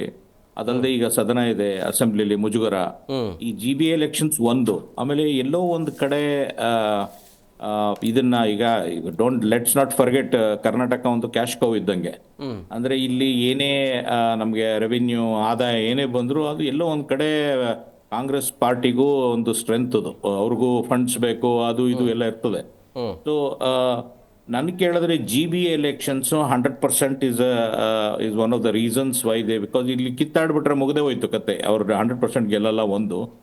ಬಟ್ ಎಲ್ಲೋ ಒಂದ್ ಕಡೆ ಸಿದ್ದರಾಮಯ್ಯನವ್ರೀಗ ನೀವು ಯತೀಂದ್ರ ಇರ್ಬೋದು ಅಥವಾ ರಾಜಣ್ಣ ಇರ್ಬೋದು ಅಥವಾ ಬೇರೆಯವ್ರು ಇರ್ಬೋದು, ಪ್ರತಿಯೊಬ್ರು ಈಗ ಒಂದು 6 ತಿಂಗಳು 1 ವರ್ಷಕ್ಕೆ ಮುಂಚೆ ಇದ್ರ ಬಗ್ಗೆ ಮಾತುಗಳು ಬಂದಾಗ ಯಾವುದೇ ಕಾರಣಕ್ಕೂ ಆ ಥರ ಯಾವುದು ಮಾತುಗಳಾಗಿಲ್ಲ, ಒಪ್ಪಂದ ಆಗಿಲ್ಲ, ಯಾವುದೇ ಕಾರಣಕ್ಕೂ ಚೇಂಜ್ ಆಗಲ್ಲ ಅಂತೆಲ್ಲ ಬರ್ತಿತ್ತು. ಬಟ್ ಈಗ ನೋಡಿ, ಯತೀಂದ್ರ ಅವ್ರ ಬೆಳಗ್ಗೆ ಆಗ ಇನ್ನೊಬ್ಬರಾಗಲಿ, ಹಾಗೆ ಸಿದ್ದರಾಮಯ್ಯನವ್ರು ಕೂಡ ಪ್ರತಿದಿನ ಹೈಕಮಾಂಡ್ ಡಿಸೈಡ್ ಮಾಡುತ್ತೆ ಅಂದರೆ ಮಾತು ಕೊಟ್ಟಿದ್ದೀನಿ ಆದ್ರೂ ಇದನ್ನ ಹೈಕಮಾಂಡ್ ಡಿಸೈಡ್ ಮಾಡುತ್ತೆ ಅನ್ನೋದು ಮಾತು ಬರ್ತಾ ಇದೆ. ಅಂದ್ರೆ ಎಲ್ಲ ಒಂದ್ ಕಡೆ ಸಿದ್ದರಾಮಯ್ಯನವರು ಸ್ವಲ್ಪ ವೀಕ್ ಆಗಿರೋಂಗೆ ಕಾಣಿಸ್ತಾ ಇದೆ ನನಗೆ. ಈಗ ಒಂದು 10 days ಬ್ಯಾಕ್ ನಾನು ಮಾತಾಡಿದಾಗ ಕೂಡ ಯಾವುದೇ ಕಾರಣಕ್ಕೂ ಸಿದ್ದರಾಮಯ್ಯನವರು ಅಷ್ಟು ಈಸಿಯಾಗಿ ತೆಗಿಯಲ್ಲ ಅವರು. ಯಾಕೆಂದ್ರೆ DK ಶಿವಕುಮಾರ್ನ ಒಂದು ಅವ್ರಿಗೇನು ಅನಿವಾರ್ಯತೆ ಇಲ್ಲ, ಆದ್ರೆ ಸಿದ್ದರಾಮಯ್ಯನವರು ಒಂದು ಮೊದಲಿಂದನೂ ಫಸ್ಟ್ ಟರ್ಮಿಂದನೂ ನುಂಗಕ್ಕಾಗದಿರೋ ಬಿಸಿ ತುಪ್ಪ ಯಾರಿಗೆ, ಕಾಂಗ್ರೆಸ್ ಅವ್ರಿಗೆ. ಆ ಥರದಲ್ಲಿ ಇರುವಾಗ ಸಿದ್ದರಾಮಯ್ಯನವ್ನು ಯಾವುದೇ ಕಾರಣಕ್ಕೂ ಅಷ್ಟು ಈಸಿಯಾಗಿ ತೆಗಿಲಿಕ್ಕೆ ಸಾಧ್ಯ ಇಲ್ಲ. ಒಪ್ಪಂದ ಆಗಿರ್ಬೋದು, ಆಗಿಲ್ಲದೆ ಇರ್ಬೋದು, ಆ ಟೈಮ್ನಲ್ಲಿ ಎಲೆಕ್ಷನ್ ಟೈಮ್ನಲ್ಲಿ ಹೀಟಲ್ಲಿ ಆಗಿರ್ಬೋದು. ಯಾಕೆಂದ್ರೆ ಅವಾಗಲೂ DK ಶಿವಕುಮಾರ್ ಅವರು ಒಂದು ಚಾನ್ಸ್ ಇತ್ತು ಅವ್ರಿಗೆ CM ಆಗಬೇಕು ಅಂತ. ಸೊ ಈ ಥರ ಇರುವಾಗ ಸಿದ್ದರಾಮಯ್ಯನವ್ರನ್ನ 100% ತೆಗೆಯೋದು ಈಗಲೂ ಅವ್ರಿಗೆ ಅಷ್ಟು ಈಸಿ ಸಾಧ್ಯ ಇಲ್ಲ. Whether it is GB elections or otherwise also, ಸಿದ್ದರಾಮಯ್ಯನವ್ರು ತೆಗೆದ್ರೆ ನಾನು ಕೇಳಿದ್ರೆ ಕಾಂಗ್ರೆಸ್ ಸಸ್ಟೈನಬಿಲಿಟಿ ಇಲ್ಲ ಈ ಸರ್ಕಾರದಲ್ಲಿ ಅಂತ ನನಗನ್ನಿಸ್ತಾ ಇದೆ. So that is what I feel. And ಈಗೆಲ್ಲ ಚೇಂಜಸ್ ಆಗೋಗಿದೆ ಸ್ಟೇಟ್ಮೆಂಟ್. ಯಾರು ನೋಡಿದ್ರು ಹೈಕಮಾಂಡ್ ಅಂದರೆ ಮಾತು ಕೊಟ್ಟಿದ್ದೆ, ಆದರೂ ಹೈಕಮಾಂಡ್ ಡಿಸೈಡ್ ಮಾಡುತ್ತೆ. ಸದ್ಯಕ್ಕಂತೂ ಚೇಂಜಸ್ ಎಲ್ಲ ಹೇಗಾದ್ರು ಮಾಡಿ ಒಬ್ಬರ ಬಾಯಿಂದ ಬರ್ತಾ ಇಲ್ಲ, ಅದು ಮಾತು ಕೊಟ್ಟಿಲ್ಲ ಅನ್ನೋದು ಒಬ್ಬ ಖಡಾಖಂಡಿತವಾಗಿ ಯಾರು ಹೇಳಕ್ಕೂ ಕೂಡ ಮುಂದೆ ಬರ್ತಾ ಇಲ್ಲ. ಹೈಕಮಾಂಡ್ ಆಗಿರ್ಬೋದು, DCM ಆಗಿರ್ಬೋದು, CM ಆಗಿರ್ಬೋದು, ಈ 3 ಜನರ ಮಧ್ಯೆ ಆಗಿರುವಂಥ ಮಾತುಕತೆ, ಬಟ್ ಒಬ್ಬರು ಮಾತು ಬಿಟ್ಕೊಡ್ತಾ ಇಲ್ಲ. ಹೇಳಿ ಸರ್, ಈಗ ಧಾರ್ಮಿಕ ಮುಖಂಡರ ಹೇಳಿಕೆಗಳು ಪ್ಲಸ್ ಆಗತ್ತಾ ಮೈನಸ್ ಆಗತ್ತಾ ಅನ್ನೋದು ಒಂದು ಕಡೆ ಆದರೆ, ಈ ಸ್ವಾಮೀಜಿಗಳಿಗೆ ರಾಜಕಾರಣದ ಬಗ್ಗೆ ಅಷ್ಟೊಂದು ಆಸಕ್ತಿ, ಇಂಟ್ರೆಸ್ಟ್ ಯಾಕೆ ಅಂತ? ಪ್ಲಸ್ಸು ಮೈನಸ್ಗಿಂತನೂ ಸಂಘರ್ಷ ಜಾಸ್ತಿ ಆಗುತ್ತೆ ಆಯ್ತಾ. ಯಾಕಂದರೆ ಈ ಸ್ವಾಮೀಜಿಗಳಿದಾರಲ್ಲ, ಅವ್ರದೇ ಆದ ಕೆಲವು ಜನ ಭಕ್ತಾದಿಗಳಿರ್ತಾರೆ. ಆ ಭಕ್ತಾದಿಗಳನ್ನೆಲ್ಲರನ್ನೂ ಸಹಿತ ಏನು ಮಾಡ್ತಾರೆ, ಒಬ್ಬರನ್ನ ಮೇಲೆ ಎತ್ತಿ ಕಟ್ತಾ ಇದ್ದಾರೆ, ಇನ್ನೊಬ್ಬರು ವಿರುದ್ಧವಾಗಿ ಎತ್ತಿ ಕಟ್ತಾ ಇದ್ದಾರೆ. ಈ ರೀತಿ ಆದಾಗ ಅಲ್ಲಿ ಸಂಘರ್ಷ ಶುರು ಆಗುತ್ತೆ ಅಷ್ಟೇನೆ. ಆದ್ದರಿಂದ ನೀವು ಒಕ್ಕಲಿಗರು ತಕ್ಷಣ ನೋಡಪ್ಪ, ಒಕ್ಕಲಿಗರೆಲ್ಲ ನಮ್ಮ ಸ್ವಾಮೀಜಿ ಹೇಳ್ಬಿಟ್ಟಿದ್ದಾನೆ, ಆದ್ದರಿಂದ ಇಂಥವರೇ ಮುಖ್ಯಮಂತ್ರಿ ಆಗಬೇಕು ಅಂತ ಅವರು. ಇನ್ಯಾರೋ ಅಹಿಂದು ಸ್ವಾಮಿಗಳಿದಾರಲ್ಲ, ಅವರೇನು ಸುಮ್ಮನೆ ಕೊಡಲ್ಲ, ಕುರುಬ ಸ್ವಾಮಿಗಳು ಸುಮ್ಮನೆ ಕೊಡೋದಿಲ್ಲ. ಅವರು ಎಲ್ಲರೂ ನೋಡಿ ಇಂಥವರೇ CM ಆಗಬೇಕು, ಅದು ಹೆಂಗ್ರಿ ತೆಗಿತೀರಾ ನೋಡ್ಬಿಡ್ತೀನಿ ನಾನು ಅಂತಾರಲ್ವಾ. ಸೊ ಆ ಸಂದರ್ಭದಲ್ಲಿ ಏನಾಗುತ್ತೆ, ಜನರಲ್ಲಿ ಭಕ್ತರು ಡಿವೈಡ್ ಆಗ್ತಾರೆ, ಆಮೇಲೆ ಕಾರ್ಯಕರ್ತರು ಡಿವೈಡ್ ಆಗ್ತಾರೆ ಜಾತಿವಾರು. ಸೊ ಈ ರೀತಿ ಆದಂಥ ಸಂದರ್ಭದಲ್ಲಿ ಏನಾಗುತ್ತೆ, ಸಮಾಜವನ್ನು ಒಟ್ಟಾರೆ ಒಂದುಗೂಡಿಸಿಕೊಂಡು ಹೋಗುವ ಕೆಲಸವನ್ನು ಎಲ್ಲ ಮಠಮಾನ್ಯಗಳು ಮಾಡಬೇಕಲ್ವಾ. ಆದರೆ ಇವ್ರು ಮಾಡ್ತಾ ಇರೋದು ಏನು, ಇಲ್ಲಿ ಡಿವೈಡ್ ಮಾಡ್ತಾ ಇದ್ದಾರೆ, ಒಡಿತಾ ಇದ್ದಾರೆ. ಇದು ಬೇಕಾಗಿಲ್ಲ. ಆದ್ದರಿಂದ ಮೊದಲಿಂದಲೂ ಸಹಿತ ಅರಮನೆ ಮತ್ತು ಗುರುಮನೆಯ ಸಂಬಂಧಗಳಿದಾವಲ್ಲ, ಬಹಳ ವಿಚಿತ್ರವಾದ ಸಂಬಂಧಗಳಿವು. ಗೊತ್ತಾಯ್ತರ, ಈ ಗುರುಮನೆ ಬಿಟ್ಟರೆ ಅರಮನೆ ಇಲ್ಲ, ಅರಮನೆ ಬಿಟ್ಟರೆ ಗುರುಮನೆ ಇಲ್ಲ. ನೀ ನನ್ನ ಬೆನ್ನು ಕೆರಿ, ನಾನು ನಿನ್ನ ಬೆನ್ನು ಕೆರಿತೀನಿ, ನಾನು ನಿನಗೆ ಲಾಭ ಮಾಡಿಕೊಡ್ತೀನಿ, ನಿನಗೆ ಲಾಭ ಕೊಡ್ತೀನಿ, ಇದೇ ರೀತಿಯಾಗಿರುತ್ತೆ. ಸೊ ಆದ್ದರಿಂದ ಯಾವುದೇ ರೀತಿ ಆಗಿರಲಿ ಸರ್, ಈ ಸ್ವಾಮೀಜಿಗಳು ಮಾತ್ರ ತಮ್ಮ ಗಾಂಭೀರ್ಯತೆಯನ್ನು ಕಾಪಾಡಿಕೊಂಡಿರಬೇಕು. ಜಪ, ತಪ, ಹೋಮ, ಹವನ ಮತ್ತು ಈ ಪ್ರವಚನಗಳನ್ನು ಮಾಡಿಕೊಂಡು ನಿಮ್ಮ ಪಾಡಿಗೆ ನಿಮ್ಮದೇ ಆದ ಸಾಮ್ರಾಜ್ಯದಲ್ಲಿ ನಿಮ್ಮದೇ ಆದಂಥ ಎಜುಕೇಷನ್ ಸಿಸ್ಟಮ್ಸ್ಗಳನ್ನು ನೋಡಿಕೊಂಡು ಸುಖವಾಗಿ ಖುಷಿಯಾಗಿ ಇರಬೇಕಾದದ್ದು ನಿಮ್ಮ ಧರ್ಮ. ನೀವು ಎಲ್ಲ ರೀತಿಯಾದಂಥ ಎಲ್ಲ ಜಾತಿಯ ಭಕ್ತರಿಗೂ ಸಹಿತ ಸರಿ ಸಮಾನವಾಗಿ ನೋಡಬೇಕಾದ್ದು ನಿಮ್ಮ ಕೆಲಸ. ರಾಜಕೀಯ ನಿಮ್ಮದಲ್ಲ. ರಾಜಕೀಯವನ್ನು ಮಾಡಲಿಕ್ಕೆ ರಾಜಕೀಯದವರಿಗೆ ಅವಕಾಶ ಮಾಡಿಕೊಟ್ಬಿಡಿ. ಇಲ್ಲಾಂದ್ರೆ ನೀವು ಅದನ್ನ ಬಿಟ್ಟು ಇದಕ್ಕೆ ಈ ಕಡೆ ಬಂದ್ಬಿಡಿ. ಅವ್ರು ಬಿಟ್ಟುಬಿಡಿ. ನಾಳೆಯಿಂದ ನಿಮ್ಮ ಖಾದಿ ಬಟ್ಟೆಯನ್ನು ಪಕ್ಕಕ್ಕೆ ಇಟ್ಬಿಟ್ಟು ನೀವು ಸಹಿತ ಖಾದಿ ಬಟ್ಟೆಯನ್ನು ತೊಟ್ಬಿಟ್ಟು ನೀವು ಸಹಿತ ಇಲೆಕ್ಷನ್ ನಿಲ್ಬಹುದಾಗಿದೆ, ಅವಕಾಶ ಇದೆ. ಓಕೆ ಅನ್ವೇಷ್ ಸರ್, ಈಗ ಈ ಮಾತಿನ ಯುದ್ಧ ಅಂತೂ ಮುಂದುವರಿತದೆ ಇಬ್ಬರು ನಾಯಕರ ಮಧ್ಯೆ. ಕಾರ್ಯಕ್ರಮ ಇದ್ದಾಗ ಜೊತೆಲೇ ಇರ್ತಾರೆ, ಜೊತೆಲೇ ಕೂತಿರ್ತಾರೆ, ಜೊತೆಲೇ ನಗ್ತಿರ್ತಾರೆ, ಬಟ್ ಏನಿರಲ್ಲ. ಅಲ್ಲಿಂದ ಹೊರಗಡೆ ಬಂದಾದ ನಂತರ ಮಾತಿನ ಯುದ್ಧ ಅಂದರೆ ಟ್ವಿಟರ್ ಮುಖಾಂತರ ಸತ್ಯದ ಮಾತು, ಅದು ಮಾತು, ಈ ಮಾತು, ಆ ಮಾತು ಶುರು ಮಾಡಿರ್ತಾರೆ. ಅಂದರೆ ರಾಜಕಾರಣ ಅನ್ನೋದನ್ನ ಇಬ್ಬರು ನಾಯಕರಿಂದ ಕಲಿಬೇಕಾ? ಇದ್ದಾಗ ಚೆನ್ನಾಗೇ ಇರ್ತಾರೆ, ಹೊರಗಡೆ ಬಂದಾಗ ಈ ರೀತಿಯಾಗಿ ಮಾತಿನ ಯುದ್ಧ ಮಾಡೋದು ಯಾಕೆ? ಈ ಮರ್ಮ ಏನು ಅಂಥೇಳಿ. ಅದೇ ನೋಡಿ, ಏನಂದರೆ ಒಳಗಡೆ ಸಮಸ್ಯೆ ಇರುವಂಥದ್ದು ಬಹಿರಂಗವಾಗಿ ಗೊತ್ತಾಗಿದೆ. ಒಳಗಡೆ ಒಂದು ಅಧಿಕಾರಕ್ಕಾಗಿ ಕಿತ್ತಾಟ, ಆದರೆ ಎಲ್ಲ ಒಂದು ಕಡೆ ಅದನ್ನು ಮರೆಮಾಚುವಂಥ ಪ್ರಯತ್ನ ಇದು. ನೀವು ಹೇಳಿದ್ರಲ್ಲ, ವೇದಿಕೆ ಮೇಲೆ ಪಕ್ಕದಲ್ಲೇ ಕೂತ್ಕೊಳ್ಳೋದು, ಕಿವಿಯಲ್ಲೇ ಮಾತಾಡೋದು, ಮತ್ತು ಹೊರಗಡೆ ಮಾಧ್ಯಮಗಳಿಗೆ ಬಂದಾಗ ನಾವು ಪಕ್ಷವನ್ನು ಬಿಟ್ಟು ಹೋಗೋದಿಲ್ಲ, ನಮಗೆ ಪಕ್ಷವೇ ಎಲ್ಲ ಅಂತ ಹೇಳೋದು. ಮತ್ತು ಒಳಗಡೆ ಈಗ ಸಿದ್ದರಾಮಯ್ಯನವರೇ ಹೇಳಿದ್ದಾರೆ ಗೊಂದಲ ನಿವಾರಣೆ ಅಂತ. ಗೊಂದಲ ಅನ್ನೋ ಶಬ್ದ ಅವರಲ್ಲೇ ಬಂದಿದೆ. So something is happening, some problem ಇದೆ ಅಂತ ಈಗ ಜನರಿಗೆ ಗೊತ್ತಾಯಿತು. ಸೊ ಈ ರೀತಿಯ ಜನರನ್ನ ಎತ್ತಿ ಕಟ್ಟುವಂಥದ್ದು, ತಮ್ಮ ಫಾಲೋವರ್ಸ್ನ ಎಲ್ಲ ಒಂದು ಕಡೆ ಗೊಂದಲದಲ್ಲಿಡುವಂಥ ಹೇಳಿಕೆಗಳಿದೆಯಲ್ಲ, ಇದು ನಿರಂತರವಾಗಿ ನಡ್ಕೊಂಡು ಬರ್ತಾ ಇರುವಂಥದ್ದು. ಬಹುಶಃ ಇದನ್ನು ಹೈಕಮಾಂಡ್ನವರಾಗಲಿ ಅಥವಾ ಇವರು ಸಿದ್ದರಾಮಯ್ಯ, ಡಿ ಕೆ ಶಿವಕುಮಾರ್ ಆಗಲಿ, ಇಲ್ಲ ಈ ರೀತಿ ಆಗಿದೆ, ನಾವು ಇದನ್ನು ಸಾಲ್ವ್ ಮಾಡ್ಕೊಳ್ತೀವಿ ಅಂತ ಹೇಳ್ಬೋದಾಗಿತ್ತು. ಇಲ್ಲವೇ ಈ ಅವಧಿ 2.5 ವರ್ಷ ಆಗೋಕ್ಕಿಂತ ಮೊದಲೇ ಇದನ್ನೆಲ್ಲ ಸೆಟ್ರೈಟ್ ಮಾಡಿಕೊಂಡು 2.5 ವರ್ಷ ಆಗ್ತಾ ಇದ್ದಂಗೆ ಡಿ ಕೆ ಶಿವಕುಮಾರ್ಗೆ ಬಿಟ್ಟು ಕೊಡಬೇಕೋ ಅಥವಾ ಅವ್ರ ಕಡೆಯವ್ರಿಗೆ ಇನ್ನೊಂದಿಷ್ಟು ಪ್ರಮುಖವಾದಂಥ ಖಾತೆಗಳನ್ನು ಕೊಟ್ಟು ಅದನ್ನು ಅಡ್ಜಸ್ಟ್ ಮಾಡಬೇಕೋ, ಏನೋ ಒಂದು ರಾಜಕೀಯ ಆಂತರಿಕ ಹೊಂದಾಣಿಕೆ ಆಗಿರುತ್ತೆ. ಯಾಕಂದರೆ ಇವ್ರು ಸಿ ಎಮ್ ಆಗುವಾಗಲೇ 4-5 ದಿನ ದೆಹಲಿಯಲ್ಲಿ ಕೂತ್ಕೊಂಡು ಖರ್ಗೆ ಅವ್ರ ಸಮ್ಮುಖದಲ್ಲಿ ಚರ್ಚೆ ಆಗಿ ಇಲ್ಲಿ ಬಂದು ಅನೌನ್ಸ್ ಮಾಡಿದ್ದವರು. ಸೊ ಇದೆಲ್ಲ ಆಂತರಿಕವಾಗಿ ಇದು ಪವರ್ ಶೇರಿಂಗ್ ಅನ್ನುವಂಥದ್ದು ಈ ಸರ್ಕಾರ ಬಂದಾಗಿಂದ ನಡ್ಕೊಂಡೇ ಬರ್ತಾ ಇದೆ. ಸೊ ಈ ಒಂದು ಗೊಂದಲ ಇದೆಯಲ್ಲ, ಇದು ಕಾರ್ಯಕರ್ತರಿಗೆ, ಪಕ್ಷಕ್ಕೆ ಆಗುವಂಥ ಡ್ಯಾಮೇಜು. ಮತ್ತು ಸರ್ಕಾರದ ಮಟ್ಟದಲ್ಲಿ ಅಧಿಕಾರಿಗಳು ಕೂಡ, ಬ್ಯೂರೋಕ್ರಾಟ್ಸ್ ಇದಾರಲ್ಲ, ಅವರು ಕೂಡ ಎಲ್ಲ ಒಂದು ಕಡೆ ಸೀರಿಯಸ್ ಆಗಿ ಜನರ ಕೆಲಸ ಮಾಡೋದಿಲ್ಲ. ಇದರ ಆಗುವಂಥ ಇಫೆಕ್ಟ್ಸ್ ಇದೆಯಲ್ಲ, ಬೇರೆ ಬೇರೆ ರೀತಿಯ ಪರಿಣಾಮಗಳು ಇದು ಇಡೀ ರಾಜ್ಯದ ಮೇಲಾಗುತ್ತೆ, ಜನರ ಮೇಲಾಗುತ್ತೆ. ಈ ರೀತಿಯ ಗೊಂದಲಗಳನ್ನು ಇವರೇ ಸೃಷ್ಟಿ ಮಾಡ್ತಾ ಇದ್ದಾರೆ. ಬಹುಶಃ ಹೈಕಮಾಂಡ್ ಕೂಡ, ಕಾಂಗ್ರೆಸ್ ಹೈಕಮಾಂಡು ಹಿಂದೆ ಇದ್ದಂಥ ಹೈಕಮಾಂಡ್ ಇವತ್ತಿಲ್ಲ. ಹಿಂದೆ ನೋಡಿ, ವೀರೇಂದ್ರ ಪಾಟೀಲ್ ಅವ್ರನ್ನ ಮುಖ್ಯಮಂತ್ರಿ ಸ್ಥಾನದಿಂದ ಬದಲಾವಣೆ ಮಾಡಬೇಕಾಗಿತ್ತು. ಅವರು ಆರೋಗ್ಯ ಸರಿ ಇರಲಿಲ್ಲ, ಆಸ್ಪತ್ರೆಯಲ್ಲಿದ್ದರು. ರಾಜೀವ್ ಗಾಂಧಿ ಅವರು ವಿಸಿಟ್ ಮಾಡ್ತಾರೆ ಅವ್ರ ಹಾಸ್ಪಿಟ್ಲ್ಗೆ. ಅವ್ರ ಆರೋಗ್ಯ ಸರಿ ಇಲ್ಲ ಅಂತ ಆದಾಗ ಅವ್ರು ಹಿಂಗೆ ಹೋಗುವಾಗ ಏರ್ಪೋರ್ಟಲ್ಲೇ ಅನೌನ್ಸ್ ಮಾಡ್ತಾರೆ, ವೀರೇಂದ್ರ ಪಾಟೀಲ್ ಅವರ ಬದಲಿ ಬೇರೆಯವರು ಮುಖ್ಯಮಂತ್ರಿ ಮಾಡ್ತೀವಿ ಅಂತ. ಆಮೇಲೆ ಬೇರೆ ಪಕ್ಷಗಳಲ್ಲಿ ಅಧಿಕಾರಕ್ಕಾಗಿ ಕರ್ನಾಟಕದಲ್ಲಿ ಯಾವತ್ತೂ ಬಡದಾಟಗಳು, ಬೀದಿ ರಂಪಗಳು ಆಗೇ ಇಲ್ಲ ಅಂತಲ್ಲ. ಈಗ ಯಾವ್ರಿಗೂ ಈ ನೈತಿಕತೆಯ ಪ್ರಶ್ನೆ ಬಂದಾಗ ಎಲ್ಲ ರಾಜಕೀಯ ಪಕ್ಷಗಳಿಗೂ ಹೊಡೆದಾಡ್ಕೊಂಡವ್ರೆ. ನಮ್ಮ ಶಶಿಕಾಂತ್ ಅವರು ಅವಾಗ ಹೇಳಿದರು, ಏನಂದ್ರೆ ಇವ್ರು ತೀರಾ ಬೀದಿ ರಂಪ ಹಾದಿರಂಪ ಬೀದಿಯಲ್ಲಿ ನಿಂತು ಹೊಡೆದಾಡ್ಕೊಂಡಿಲ್ಲ ಅಂತ ಹೇಳಿದ್ರಲ್ಲ. ಹಿಂದಿನ ನಮ್ಮ ಕರ್ನಾಟಕದ ರಾಜಕಾರಣ ನೋಡಿದ್ರೆ ಹೊಡೆದಾಡ್ಕೊಂಡಿದ್ದಿದೆ. ರಾಮಕೃಷ್ಣ ಹೆಗಡೆ ಅವ್ರ ಕಾಲದಲ್ಲಿ ದೇವೇಗೌಡರ ಫಾಲೋವರ್ಸು ವಿಧಾನಸೌಧದಲ್ಲಿ ಚಪ್ಪಲಿ ತೂರಿದ್ದು ಇದೆ. ಇಂಥ ಅನೇಕ ನಾನು ಅನ್ಕೊಂಡಿದ್ದೆ ಬೆಳಗ್ಗೆ ಮೀಟಿಂಗ್ ಆದಾಗ ಒಬ್ಬರಂತೂ ಹಾರ್ಟ್ ಬ್ರೇಕ್ ಆಗಬಹುದು ಅಂತಂದ್ರೆ ಸಿದ್ದರಾಮಯ್ಯ ಬಂದು ನಿಂತು ನಾನೇ 5 ಮುಂದಿನ ಅವಧಿಯಲ್ಲಿ ನಾನು ಇರ್ತೀನಿ, ಇಲ್ಲ ಅಂತಂದ್ರೆ ಡಿ ಕೆ ಶಿ ಬಿಟ್ಟು ಕೊಡ್ತೀನಿ ಅಂತ 2 ವಾಕ್ಯ ಬೇಕಾಗಿತ್ತು. ಅದು ಏನು ಆಗಿಲ್ಲ ಅಲ್ಲಿ ಬೆಳಗ್ಗೆ. ಬಹುಶಃ ಅದೇ ಏನು ಕಾಂಪ್ರಮೈಸ್ ಫಾರ್ಮುಲಾ ವರ್ಕೌಟ್ ಆಗಿಲ್ಲ. ಹೈಕಮಾಂಡ್ ಹೈಕಮಾಂಡ್ ಏನು ಹೇಳ್ತಾರೆ ಕೇಳೋಣ ಅನ್ನುವಂಥ ಸ್ಥಿತಿಗೆ ಬಂದಿದ್ದಾರೆ. ಬಟ್ ಈ ಗೊಂದಲಗಳು ಮುಂದುವರಿಯುವಂಥ ಎಲ್ಲ ಲಕ್ಷಣಗಳು ಎದ್ದು ಕಾಣ್ತಾ ಇದೆ. ಮರಿಯಂಕ ಸರ್, ಈಗ ಈ ಜನರ ಅಭಿಪ್ರಾಯವನ್ನ ಕೇಳದೆ ಈ ಪಕ್ಷದ ಒಳಗೆ ಆಗಿರುವಂತಹ ಆಂತರಿಕ ಬೆಳವಣಿಗೆ ಏನಿದೆ ಅಥವಾ ಒಪ್ಪಂದದ ಮುಖಾಂತರ CM ಬದಲಾವಣೆ ಮಾಡೋದು ನಿಮಗೆ ನ್ಯಾಯ ಅಂತ ಅನ್ಸುತ್ತಾ? ಯಾಕಂದ್ರೆ ಜನ ಆರಿಸಿ ತಂದಿರೋದು 2.5 ವರ್ಷಕ್ಕಲ್ಲ. CM ಸಿದ್ದರಾಮಯ್ಯನವರೇ ಮುಂದಿನ CM ಅಂತ ಹೇಳಿದಾಗ ಜನ ಓಟ್ ಹಾಕಿ ಅವರನ್ನ ಗೆಲ್ಲಿಸಿದ್ದಾರೆ. ಬಟ್ ಇದರ ಮಧ್ಯೆ ಹೈಕಮಾಂಡ್ ಅಂತಿಮವಾಗಿ ನಿರ್ಧಾರ ತೆಗೆದುಕೊಳ್ಳೋದು ನಿಮಗೆ ಸರಿ ಅನ್ಸುತ್ತಾ? ಈಗ ಯಾವಾಗ ಎಲೆಕ್ಷನ್ಸ್ ಗೆದ್ರು ಒಂದು CM ಫೇಸ್ ಅನ್ನೋದೊಂದು 100% ಅಲ್ಲಿ ಇದು ಮಾಡಿರ್ತಾರೆ, ಎಲೆಕ್ಷನ್ಸ್ನ ಫೈಟ್ ಮಾಡಿರ್ತಾರೆ. ಅಟ್ಲೀಸ್ಟ್ ಈ ಎಲೆಕ್ಷನ್ಸಲ್ಲೂ ಆ ಫೈಟ್ ಇತ್ತು. ಅಂದರೆ ಮೊದಲನೇ ಸಾರಿ ಸಿದ್ದರಾಮಯ್ಯನವರು ಚೆನ್ನಾಗಿ ಆಡಳಿತ ಕೊಟ್ಟಿದ್ರು, 2ನೇ ಸಾಲಿನೂ ಸಿದ್ದರಾಮಯ್ಯವರು ಕೊಡ್ತಾರೆ ಅನ್ನೋದು ಒಂದು ಇದ್ದೇ ಇರ್ತದೆ. ಆ ಫೇಸ್ ಇಟ್ಕೊಂಡು CM ಫೇಸ್ ಇಟ್ಕೊಂಡು ಎಲೆಕ್ಷನ್ ಗೆದ್ದಿರ್ತಾರೆ. ಎಲೆಕ್ಷನ್ ಗೆದ್ದ ನಂತರ ಆ ಎಲೆಕ್ಷನ್ ಗೆಲ್ಲೋದಕ್ಕೆ ಒಂದು ವೇವ್ ಕ್ರಿಯೇಟ್ ಮಾಡಲಿಕ್ಕೆ ಡಿ ಕೆ ಶಿವಕುಮಾರ್ ಅವರು ಕಾರಣ ಇದ್ರು ಅನ್ನೋದು ಒಂದು ಸಿಚುವೇಶನ್ ಬರುತ್ತೆ. ಅದರಲ್ಲಿ ಒಂದಷ್ಟು ಜನ ಹೊಸ MLAಗಳು ಆಮೇಲೆ ಅನ್ಎಕ್ಸ್ಪೆಕ್ಟೆಡ್ ನಂಬರ್ ಆಫ್ ರಿಸಲ್ಟ್ಸ್, ಅಂದರೆ 135+ MLA ಸೀಟ್ಗಳು ಗೆಲ್ಲೋದು ಒಂದು ಸಿಚುವೇಶನ್ ಬರುತ್ತೆ. ಈ ಥರ ಎಲ್ಲ ಇದ್ದಾಗ ಆದ್ರೂ ನಾನು ಇದೊಂದು ಕಳೆದ 2-3 ಸಲ ಹೇಳಿದ್ದೀನಿ. ಆದರೂ ಇವತ್ತು ನೀವು ಕಂಪೇರ್ ಮಾಡಿದ್ರೆ ನಿಮಗೆ ಕಾಂಗ್ರೆಸ್ನಲ್ಲಿ ಮಾಸ್ ಲೀಡರ್ ಯಾರು ಅಂತಂದರೆ DK ಶಿವಕುಮಾರ್ ವರ್ಸಸ್ ಸಿದ್ದರಾಮಯ್ಯನವ್ರನ್ನ ಇಟ್ಟರೆ ಸಿದ್ದರಾಮಯ್ಯನವರು ಕ್ಲಿಯರ್ ಆಗಿ ಮಾಸ್ ಲೀಡರ್ ಅನ್ನೋದು ಒಂದು ಬರ್ತದೆ. ಆ ಮಾಸ್ ಲೀಡರ್ಶಿಪ್ ಇರುವಾಗ ನೀವು ಅಷ್ಟು ಈಸಿಯಾಗಿ ಚೇಂಜ್ ಮಾಡ್ಲಿಕ್ಕೆ ಆಗಲ್ಲ. ಸೊ ಆ ಕಾರಣದಿಂದ ನೀವು ಇದೊಂದು ನಾನು ಹೇಳ್ದಂಗೆ ಹೈಕಮಾಂಡ್ಗೆ ಇದೊಂದು ನುಂಗ್ಲಾರ್ದ ಒಂದು ಬಿಸಿ ತುಪ್ಪ ಆಗಿದೆ. ಸಿದ್ದರಾಮಯ್ಯನವ್ರನ್ನ ಅಕಸ್ಮಾತ್ ಮಾಡ್ಬೋದೇನೋ, ಯಾಕೆಂದರೆ ಈಗ ಸಿದ್ದರಾಮಯ್ಯನವ್ರು ಮಾತಾಡ್ತಾ ಇರೋ ಟೋನ್ ನೋಡಿದ್ರೆ ಹೈಕಮಾಂಡ್ ನಾನು ಮಾತು ಕೇಳ್ತೀನಿ, ಆದರೆ ಫೆಬ್ರವರಿ ನಂತರ ಆಗುತ್ತೆ ಇದು ಅಂತ ಒಂದು ಇಂಡಿಕೇಶನ್ ಬರ್ತಾ ಇದ್ದಿದ್ದು. ನಾನು ಹೇಳಿದ್ದೆ ಇದು ಫೆಬ್ರವರಿಲಿ ಎಲ್ಲ ಇದೆಲ್ಲ ಆದ್ಮೇಲೆ ಮಾಡಿಬಿಡ್ಬೋದೇನೋ ಅಂತ. ಬಟ್ ಈಗ ಏನಾದ್ರೆ ನಾನು ಹೇಳಿದಾಗೆ politics is done by hour, week by week, month by month, some time minute by minute. ಈಗ ಒಂದು ಮಾತು ಕೇಳ್ತಾ ಇದ್ರಿ, ಅಲ್ಲಿ ಒಳಗಡೆ ಒಂದು ಮಾತಾಡ್ತಾರೆ, ಆರಾಮಾಗಿರ್ತಾರೆ, ಡಿಪ್ಲೊಮ್ಯಾಟಿಕ್ ಆಗಿ ಮಾತಾಡ್ಕೊಂಡು ಬ್ರೇಕ್ಫಾಸ್ಟ್ ಮಾಡ್ತಾರೆ, ಲಂಚ್ ತಿಂತಾರೆ, ಎಲ್ಲರೂ ಮಾಡ್ತಾರೆ. ಇಲ್ಲಿ ಮೀಡಿಯಾಗೆ ಬಂದ ತಕ್ಷಣ ಅದು ಇದು ಅಂತ ಟ್ವೀಟ್ಗಳು ಅವ್ರದ್ದೇ ಅಂದ್ಬಿಡುತ್ತೆ. ಯಾಕಂದ್ರೆ ಪಾಲಿಟಿಕ್ಸ್ ಅಲ್ಲಿ ಮೆಸೇಜಿಂಗ್ ಬಹಳ ಇಂಪಾರ್ಟೆಂಟ್. ನಿಮ್ಮ ಆಡಿಯನ್ಸ್ಗೆ ನೀವೇನ್ ಮೆಸೇಜ್ ತಿಳಿಸ್ತೀರಾ, ನಾನು ಲೀಡರು, ನಾನು ಎಲಿಜಿಬಲ್, ನಾನು ಡಿಸರ್ವಿಂಗು, ನನಗೂ ಒಂದು ಆಶ್ವಾಸನೆ ಕೊಟ್ಟಾಗಿತ್ತು ಅನ್ನೋದೊಂದು ಅವ್ರವ್ರ ಮೆಸೇಜ್ ಅಲ್ಲಿ ಇರ್ತದೆ. ಎಲ್ಲ ಒಂದ್ ಕಡೆ ಅದೇ ಹೇಳ್ದಂಗೆ ಸಿದ್ದರಾಮಯ್ಯನವರು ಪ್ರಾಮಿಸ್ ಮಾಡಿದ್ರು ಮಾಡಿಲ್ಲ ಅನ್ನೋದು ಈಗ it's almost clear that as there was a promise.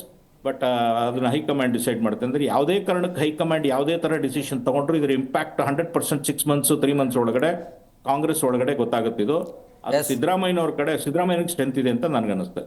Yes sir, ಹಾಗೆ ಸಂಪರ್ಕದಲ್ಲಿ ಸರ್, ಬ್ರೇಕ್ನ ಸಮಯ ಆಗಿದೆ, ಬ್ರೇಕ್ ತೊಗೊಂಡು ಬಂದ್ಬಿಡ್ತೀನಿ. ನೋಡಿ, ಒಂದು ವೇಳೆ ಮಾತುಕತೆ ಆಗಿದ್ದೇ ಆದಲ್ಲಿ CM ಸಿದ್ದರಾಮಯ್ಯನವರು ಹಠಕ್ಕೆ ಬಿದ್ದಿರೋದು ಯಾಕೆ ಕುರ್ಚಿಯನ್ನು ಬಿಟ್ಕೊಡ್ತಾ ಇಲ್ಲ CM ಸಿದ್ದರಾಮಯ್ಯ? ಎಡಳಿ ಸರ್, ಈಗ ಒಪ್ಪಂದ ಆಗಿದೆ ಅಂತ ಅನ್ಕೊಳ್ಳೋಣ, ಆಗಿದ್ರೆ ಅಧಿಕಾರವನ್ನು ಬಿಟ್ಕೊಡ್ಬಹುದಲ್ಲ? ಸಿದ್ದರಾಮಯ್ಯನವರು ಹಠಕ್ಕೆ ಬಿದ್ದಿರೋದು ಯಾಕೆ? ಅಂದರೆ ಈ ಸಂಧ್ಯಾ ಕಾಲದಲ್ಲಿ ವಚನ ಭ್ರಷ್ಟರು ಅಂತ ಆ ಪಟ್ಟ ಅವರಿಗೆ ಬರೋದಿಲ್ವಾ? ರಾಜಕಾರಣದಲ್ಲಿ ಕೊಟ್ಟ ಮಾತಿಗೆ ಬೆಲೆ ಇಲ್ಲ ಅಂತ ಎಲ್ಲರಿಗೂ ಗೊತ್ತಿರತಕ್ಕಂಥದ್ದು. ಅಲ್ಲಿ ನೈತಿಕತೆ ಅನೈತಿಕತೆ ಯಾವುದೂ ಬರೋದಿಲ್ಲ. ಅಧಿಕಾರ ಮತ್ತು ಕುರ್ಚಿ ಇದು ಮಾತ್ರ ಬೇಕಾಗುತ್ತೆ. ಆದ್ದರಿಂದ ಮೊದಲನೇ ಇವರು ಡಿಕ್ಲೇರ್ ಮಾಡಿದರೆ ಅರ್ಧ ಇವರು ಅರ್ಧ ಅವರು ಅಂತೇಳ್ಬಿಟ್ಟು ಮುಂಚೆನೇ ಹೇಳಿದರೆ ಈ ಸಮಸ್ಯೆಗಳು ಇರ್ತಿರಲಿಲ್ಲ. ಇಲ್ಲಿವರೆಗೂ ಅದನ್ನು ಗುಟ್ಟಾಗಿ ಕಾಪಾಡ್ಕೊಂಡ್ಬಂದರು. ಆಯಿತಾ, ಇವತ್ತವರೆಗೂ ಸಹಿತ ಯಾರು ಮೇಲಿನವರು ಕೆಳಗಿನವರು ಯಾರು ಡಿಕ್ಲೇರ್ ಮಾಡಿಲ್ಲ 2020 ಮ್ಯಾಚ್ ಅಂತ. ಸೊ ಆ ಒಂದು ಗೊಂದಲ ಇವತ್ತಿಂದಲ್ಲ, ಮೊದಲಿಂದಲೂ ಹಾಗೆ ಉಳ್ಕೊಂಡು ಬಂತು. ಆವಾಗ ಬರೀ ಸಸ್ಪೆಕ್ಷನ್ ಇಟ್ಕೊಂಡು ಬಂದರು. ಹೌದು, ಇದನ್ನು ಡಿಕ್ಲೇರ್ ಮಾಡದೇ ಇರೋದ್ರಿಂದ ಇವತ್ತರೆಗೂ ಸಹಿತ ಹೌದಾ ಅಲ್ವಾ ಈ ಒಂದು ಗೊಂದಲ ಎಲ್ಲರಲ್ಲೂ ಇದೆ. ಇವಾಗ DK ಶಿವಕುಮಾರ್ ಅವರು ಎದೆ ತಟ್ಕೊಂಡು ಹೇಳ್ತಾ ಇಲ್ಲ, ಹೌದ್ರಿ ಆಗಿತ್ರಿ ಇಂತಿಂಥವ್ರು ಇದ್ರು, ಇವರೆಲ್ಲ ಸಾಕ್ಷಿ ಅಂತ ಹೇಳ್ತಾ ಇಲ್ಲ. ಇವರು ಹೇಳ್ತಾ ಇಲ್ಲ, ಇವರು 5 ವರ್ಷ ನಾನೇ ಮುಖ್ಯಮಂತ್ರಿ ಅಂತ ಹೇಳ್ತಾರೆ. ಆದ್ದರಿಂದ ವಿರೋಧ ಪಕ್ಷವರು ತಕ ಕುಣಿತಾವ್ರೆ. ಏನಕ್ಕೆ ಕುಣಿತಾವ್ರೆ? DK ಶಿವಕುಮಾರ್ ಅವ್ರನ್ನ ಮುಖ್ಯಮಂತ್ರಿ ಮಾಡಬೇಕು ಅಂತ. ಯಾಕಂದ್ರೆ ಸಿದ್ದರಾಮಯ್ಯನವರ ಎದುರಿಸೋದು ತಾಕತ್ತು ಅವ್ರಿಗಿಲ್ಲ, ಸೈದ್ಧಾಂತಿಕವಾಗಿ ಎದುರಿಸೋ ತಾಕತ್ತು ಇಲ್ಲ. ಅವರು RSSನ ನೇರವಾಗಿ ಸಾರ್ವಜನಿಕವಾಗಿ ಅವರು ಅದನ್ನು ತೆಗಳ್ತಾರೆ, ಹೀಗೆಳ್ತಾರೆ. ಆದರೆ ನಮ್ಮ DK ಶಿವಕುಮಾರ್ ಅವ್ರದ್ದು ಒಂದು ಸಾಫ್ಟ್ ಹಿಂದುತ್ವ ಇದೆ ಅವ್ರಿಗೆ ಯಾವತ್ತೂ ಸಹಿತ ನೇರ RSSನ ಅಥವಾ RSSನ ಸಿದ್ಧಾಂತವನ್ನು ವಿರೋಧಿಸಿ ಗೊತ್ತಿಲ್ಲ ಅವ್ರಿಗೆ.